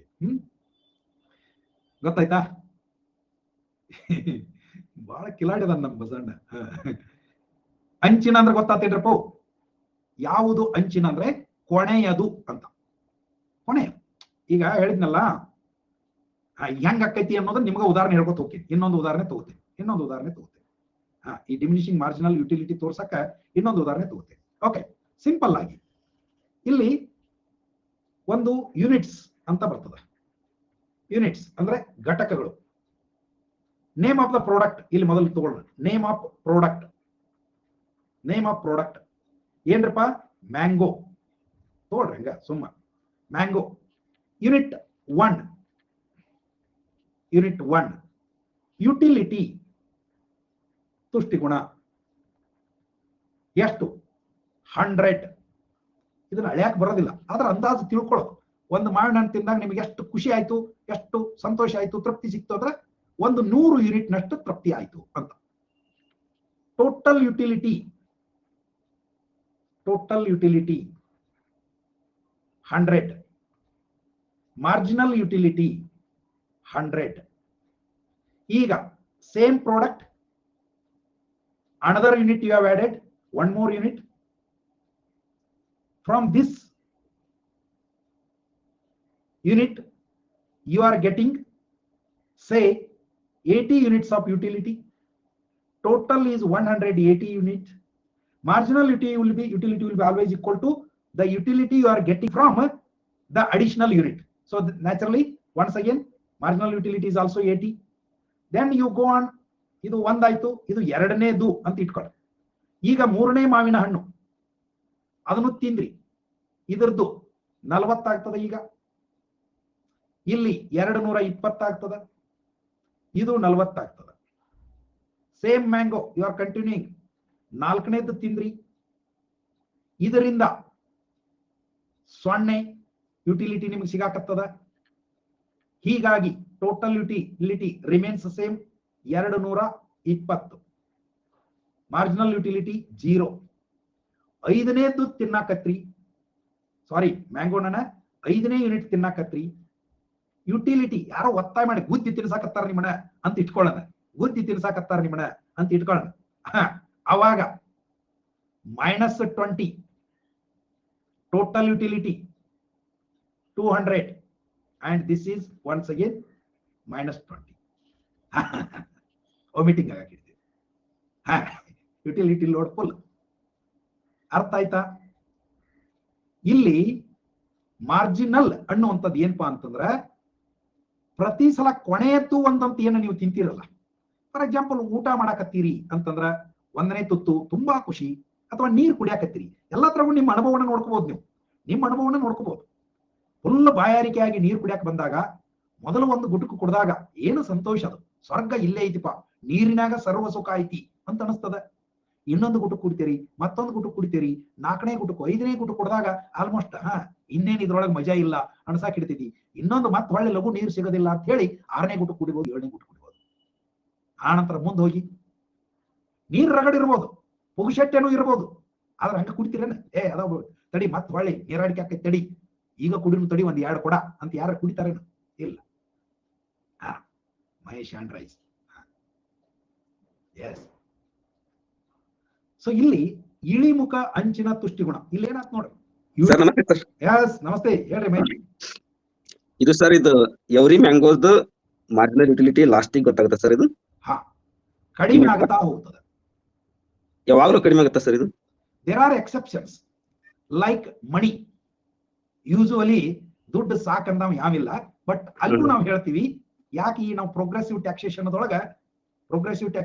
ಶ್ರೀಮಂತರ ಮ್ಯಾಗ ಹೆಚ್ಚು ತೆರಿಗೆ ಹಾಕ್ಬೇಕು, ಲಕ್ಸುರಿಯಸ್ ಗೂಡ್ಸ್ ಮ್ಯಾಗ ಹೆಚ್ಚು ತೆರಿಗೆ ಹಾಕ್ಬೇಕು ಅಂತ ಯಾಕೆ ಫಿಲಾಸಫಿ ಐತಿ ಅಂತಂದ್ರೆ ಅವಾಗ ಆ ಯುಟಿಲಿಟಿ ಆಫ್ ಮಣಿ ಬಡವನಿಗೆ ಇರುವಷ್ಟು ಇರೋದಿಲ್ಲ. 100 ರೂಪಾಯಿ ಎಲ್ಲ ಬಿತ್ತ ಹೋಗೋದ್ ಬೇಡ, ಗಾಡಿ ನಿಲ್ಸ್ಬೇಡ, ಹೊಡಿ ಅಂತಾನ. ಅಗದಿ ಬಡವಿದ್ ನಾವಾಗ 1 ರೂಪಾಯಿ ಬಿದ್ರು 3 ತಾಸು ಹುಡುಕಾಡಿದ್ರು ತುಂಬಿರ್ತಾನ. ಸರ್ ಇದು ಹೇಳ್ರಿ, ಮಾರ್ಜಿನಲ್ ಯುಟಿಲಿಟಿ ಇದೆಯಲ್ಲ ಸರ್, ಇದು ಈ ಫಸ್ಟ್ ಮ್ಯಾಂಗೋ ತಿನ್ನೋದು ಹೇಳಿದ್ರಿ ಸರ್ ನೀವು. ಹೌದು. ಅದರದ್ದು ಲಾಸ್ಟ್ನೇದು ಮಾರ್ಜಿನಲ್ ಯುಟಿಲಿಟಿ 100 ಆಗುತ್ತೆ ಸರ್ ಇದು. ಹೌದು. ಹಾ, ಥ್ಯಾಂಕ್ಸ್. ಸೊ ಇಲ್ಲಿ ಇದನ್ನ ನೀವು ನೋಡ್ಕೋತ ಹೋಗ್ಬೋದು. ಸಿಂಪಲ್ ಆಗಿ ಹೊಸದಾಗಿ ಅಡಿಷನಲ್ ಏನ್ ತಿಂತಿರಲ್ಲ ಅಥವಾ ಏನ್ ಸೇವಿಸ್ತಿರಲ್ಲ, ಇವನ್ ಶರ್ಟ್ ತಗೊಂಡ್ರು ಕೂಡ ನೀವು ಫಸ್ಟ್ 1 ಶರ್ಟ್ ಇದ್ದಾಗ ಎಷ್ಟು ಖುಷಿ ಇರ್ತೀರಿ, 2 ಶರ್ಟ್ ಇದ್ದಾಗ ಎಷ್ಟು ಖುಷಿ ಇರ್ತೀರಿ, ಹಂಗೊಂದು 20 ಶರ್ಟ್ ಆದಾಗ ನಿಮ್ಗೆ ಆ ಖುಷಿ ಇರೋದಿಲ್ಲ. ಹೌದಲ್ಲ? ಸೊ ಸರ್ ಯುಟಿಲಿಟಿ ಕಡಿಮೆ ಆದಂಗೆ ಮಾರ್ಜಿನಲ್ ಯುಟಿಲಿಟಿನೂ ಕಡಿಮೆ ಆಗುತ್ತೆ ಸರ್ ಇದು. ಎಸ್. ಇಲ್ಲಿ ಟೋಟಲ್ ಯುಟಿಲಿಟಿ ಹೆಚ್ಚಾಕೋತ ಹೋಗ್ತೈತಿ 1 ರೇಂಜ್ ವರೆಗೂ. ಹಾ ಸರ್. ಟೋಟಲ್ ಯುಟಿಲಿಟಿ 1 ರೇಂಜ್ ವರೆಗೂ ಹೆಚ್ಚಾಯ್ತು, 220 ವರೆಗೂ. ಹಾ. ಬಟ್ ಆ ನಂತರ ಅದು ಕೂಡ ನೆಗೆಟಿವ್ ಆಗಕ್ಕಿತ್ತು. ಆ ಪಾಯಿಂಟ್ ಏನಂತಾರೆ ಸರ್ ಅದು? ಇದು ನಿಮಗೆ ಈಗ ಅದನ್ನೇ ಹೇಳೋದು, ಇದನ್ನ ಜೀರೋ ಮಾರ್ಜಿನಲ್ ಯುಟಿಲಿಟಿ. ಇವನ್ ಅದಕ್ಕೆ ಹೇಳ್ತಾರೆ ಈ ಮಾರ್ಜಿನಲ್ ಅನ್ನೋದು ಎಕನಾಮಿಕ್ಸ್ ಒಳಗೆ ಎಷ್ಟೊಂದು ಉಪಯುಕ್ತತೆಯನ್ನು ಹೊಂದ್ಯದ ಅಂತಂದ್ರೆ, ಇಲ್ಲಿ ಹೆಂಗ್ ನಾವು ಮಾರ್ಜಿನಲ್ ಡಿಮಿನಿಷಿಂಗ್ ಮಾರ್ಜಿನಲ್ ಯುಟಿಲಿಟಿ ಅಂತ ನೋಡಕತ್ತೀವಲ್ಲ, ಹಿಂಗ ಮಾರ್ಜಿನಲ್ ಕಾಸ್ಟ್ ಅನ್ನುವಂಥದ್ದು ಒಂದು ಕನ್ಸೆಪ್ಟ್ ಬರ್ತದೆ. ಹಾ ಸರ್. ಮಾರ್ಜಿನಲ್ ಪ್ರೊಡಕ್ಷನ್ ಅನ್ನುವಂಥದ್ದು ಒಂದು ಕನ್ಸೆಪ್ಟ್ ಬರ್ತದೆ. ತುಂಬಾ ಮಹತ್ವದವುಗಳೇ. ಒಬ್ಬ ಉತ್ಪಾದಕ ಎಲ್ಲಿವರೆಗೂ ಉತ್ಪಾದನೆಯನ್ನು ಮುಂದುವರೆಸ್ತಾನ ಅಂತಿದ್ರೆ ಆ marginal cost is equal to marginal revenue ಅಂತ ಬರ್ತದೆ ಕನ್ಸೆಪ್ಟ್. ಎಲ್ಲಿವರೆಗೆ ಆತಂದು marginal revenue and marginal cost equal ಆಗ್ತಾವಲ್ಲ ಅಲ್ಲಿವರೆಗೆ. ಈ ಫಾರ್ ಎಕ್ಸಾಂಪಲ್ ಇಲ್ಲೂ ಈ ಡಿಮಿನಿಷಿಂಗ್ ಮಾರ್ಜಿನಲ್ ಯುಟಿಲಿಟಿ ಒಳಗೂ ನಾವು ನೋಡಬಹುದು ಏನಂತಂದ್ರೆ, ಒಬ್ಬ ಮನುಷ್ಯ ಒಂದು ವಸ್ತುವಿನ ಸೇವನೆಯನ್ನ ಎಲ್ಲಿವರೆಗೆ ಮುಂದುವರೆಸಬಹುದು ಅಂತಂದ್ರೆ, ಆತ ಗರಿಷ್ಠ ಏನು ತುಷ್ಟಿ ಗುಣ ಯುಟಿಲಿಟಿ, ಟೋಟಲ್ ಯುಟಿಲಿಟಿ ಗರಿಷ್ಠ ಆಗುವವರೆಗೂ ಆತ ಮುಂದುವರಿತಾನೆ. ಹೌದಲ್ರಿ? ನೀವೇನ ತಿನ್ನೋದ್ ನೋಡ್ರಿ, ಉಣ್ಣೋದ್ ನೋಡ್ರಿ, ಕುಡಿಯೋದ್ ನೋಡ್ರಿ, ಏನ ಮಾಡಿದಾಗ್ಲೂ ನಾವ್ ಏನ್ ಮಾಡ್ತಿರ್ತೀವಿ, ಇದು ಸಾಕಪ್ಪ ಅನ್ನುವರೆಗೂ ಅದನ್ನ ಆಡ್ ಮಾಡ್ಕೋತ ಹೋಗ್ತೀವಿ. ಎಲ್ಲಿಗೆ ಹೋಗಿ ಇನ್ನು ಮುಂದೆ ಇದು ಸಾಕು ಅಂತ ನಮ್ಗೆ ಏನ್ ಫೀಲ್ ಆಕೈತಲ್ಲ, ಅಲ್ಲಿಗೆ ಅದೇನಾದಂಗ ಮಾರ್ಜಿನಲ್ ಯುಟಿಲಿಟಿ ಜೀರೋ ಇದ್ದಂಗ.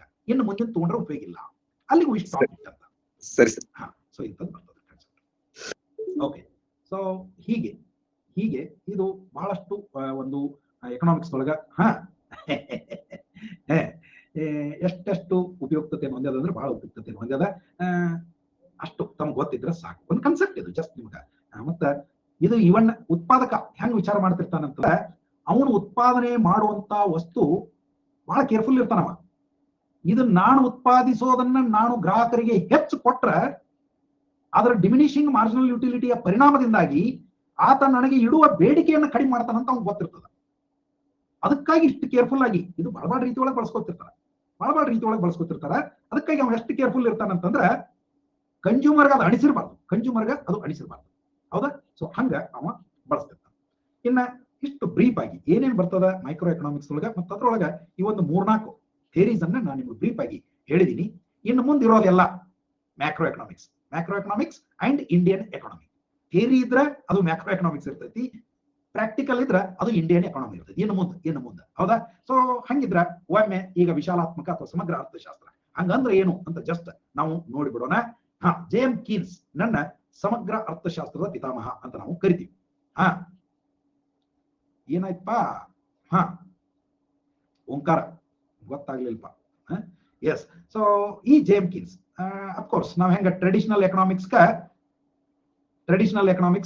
ನಮ್ಮ Adam Smith father of economics ಅಂತ ಕರಿತೀವೋ ಆ ರೀತಿ ಒಳಗ ಈ ಒಂದು ಮ್ಯಾಕ್ರೋ ಎಕನಾಮಿಕ್ಸ್ ಫೌಂಡರ್ಸ್ ಅಂತಂದ್ರೆ it is mainly James Keynes ಅಂತ ನಾವು ಹೇಳ್ತೀವಿ.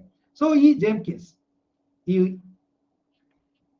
ಸಮಗ್ರ ಅರ್ಥಶಾಸ್ತ್ರದ ಕಲ್ಪನೆಯನ್ನು ಕೊಟ್ಟ ಮತ್ತು ಅದನ್ನ ಜಗತ್ತಿನ ಎಲ್ಲಾ ಅರ್ಥವ್ಯವಸ್ಥೆಯಲ್ಲಿ ಅಳವಡಿಸಿಕೊಳ್ಳೋದಕ್ಕೆ ಆತ ಒಂದು ಚಿಂತನೆಯನ್ನ ಮುಂದಿಟ್ಟ ಅಂತ ನಾವು ನೋಡ್ತೀವಿ. ಸೊ ಇದು ಒಂದು ದೇಶದ ಆರ್ಥಿಕ ಚಟುವಟಿಕೆಗಳನ್ನ ಸಮಗ್ರವಾಗಿ ಅಧ್ಯಯನ ಮಾಡ್ತದೆ. ಇಡೀ ದೇಶದ ಉತ್ಪಾದನೆ, ಇಡೀ ದೇಶದ ಸಂಪನ್ಮೂಲಗಳ ಕ್ರೋಢೀಕರಣ, ಇಡೀ ದೇಶದ ಬಂಡವಾಳ, ಇಡೀ ದೇಶದ ಮಾನವ ಸಂಪನ್ಮೂಲ, ಇಡೀ ಅಷ್ಟು ವಸ್ತುಗಳ ಬೆಲೆ, ಸರಾಸರಿ ಬೆಲೆಗಳು, ಇಡೀ ದೇಶದ ಆದಾಯ, ಹೀಗೆ ಸಮಗ್ರವಾಗಿ ನೋಡುವಂಥದ್ದು. ಇನ್ನು ಇದರಡಿ ಒಳಗೆ ನಾವು ಯಾವ್ಯಾವ ಬರ್ತಾವ ಒಂದಿಷ್ಟು ಥಿಯರೀಸ್ ಗಳನ್ನ ನಾವು ನೋಡೋದಾದ್ರೆ, ಥಿಯರಿ ಅಂತಂದ್ರೆ they are having practical implication. ಅಂತವುಗಳನ್ನ ನಾವು ನೋಡೋದು ಯಾವ್ಯಾವು ಅಂತಂದ್ರೆ ಇಲ್ಲದ ನೋಡ್ಕೊಂಡ್ಬಿಡ್ರಿ. ಇವನ್ನ ನಾನು ನಿಮ್ಗೆ ಮುಂದೆ ಇನ್ನೂ ಡೀಟೇಲ್ ಆಗಿ ಹೇಳೋನು ಒಂದೊಂದು ಬರ್ತಾವೆ ನಿಮ್ಗೆ. ಫಾರ್ ಎಕ್ಸಾಂಪಲ್ ರಾಷ್ಟ್ರೀಯ ಆದಾಯ ಬರ್ತದೆ, national income. What is national income? Concepts involved in national income, accounting of national income, methods of national income accounting, et cetera. Then you have theory of money. What is money?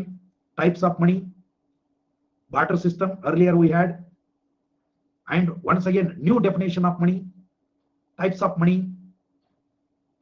like you have legal tender money, we call it fiat money, we had gold bullion standard, etc. ಅಲ್ಲೇ ನಾವು ಇವುಗಳನ್ನ ನೋಡ್ತೀವಿ. ಹಂಗ banking ತುಂಬಾ ದೊಡ್ಡ ಅಧ್ಯಾಯ, employment and unemployment, international trade, foreign exchange, ವ್ಯಾಪಾರ ಆವರ್ತ ಸಿದ್ಧಾಂತ, ಟ್ರೇಡ್ ಸೈಕಲ್ಸ್ ಅಂತ ಬರ್ತವೆ.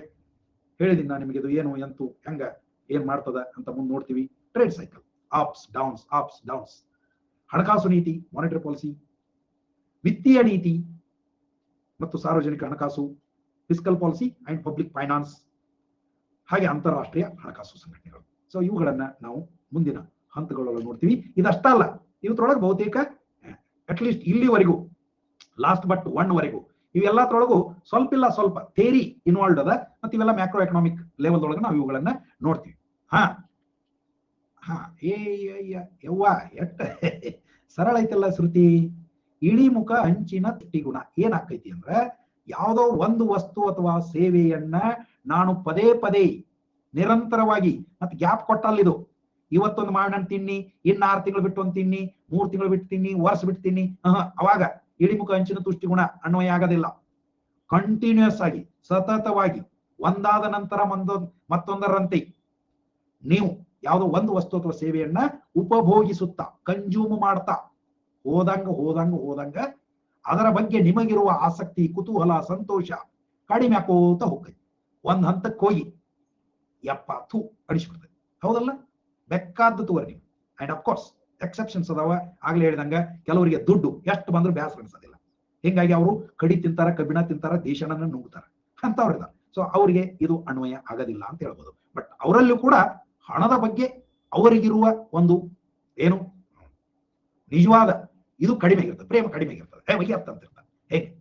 ಸೊ ಹಾಗೆ ಚಿನ್ನ, ಇತರ ಮೌಲ್ಯಯುತ ವಸ್ತುಗಳು, ಆಸ್ತಿಗಳು, ಒಂದೊಮ್ಮೆ ರಷ್ಯಾ ಇದ್ದಂಗೆ ರಷ್ಯಾ ಈಗಾಗಲೇ ಆ ಡ್ರಿಂಕ್ಸ್ ಇದ್ರೊಳಗೆ ವಿಜಯಲಕ್ಷ್ಮಿ ಆಗಲೇ ಹೇಳಿದ್ನಲ್ಲ, ಅದಕ್ಕೆ ಅನ್ವಯ ಆಗ್ತೈತಿ.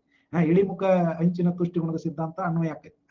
ಸೊ ಅಲ್ಲ ನಮ್ಗೆ ಗೊತ್ತಾಗೋದಿಲ್ಲ, ಬಟ್ ಹೇಳೋದು ಅಂತಂದ್ರೆ ಏನಪ್ಪಾ ಅಂತಂದ್ರೆ ಒಮಿಟ್ ಆಗ್ತೈತಿ ಅಂತ. ವಿಜಯಲಕ್ಷ್ಮಿ ನೋಡ್ರಿ, ಮಹೇಶ್ ಅವರು ನಿಮಗೆ ತಿಳುವಳಿಕೆಯನ್ನು ಹೇಳ್ಯಾರ. ಮತ್ ನೀ ಯಾರಿಗಾರ ಬೇರೆದವ್ರಿಗೆ ಹೇಳಿಗಿಳಿವ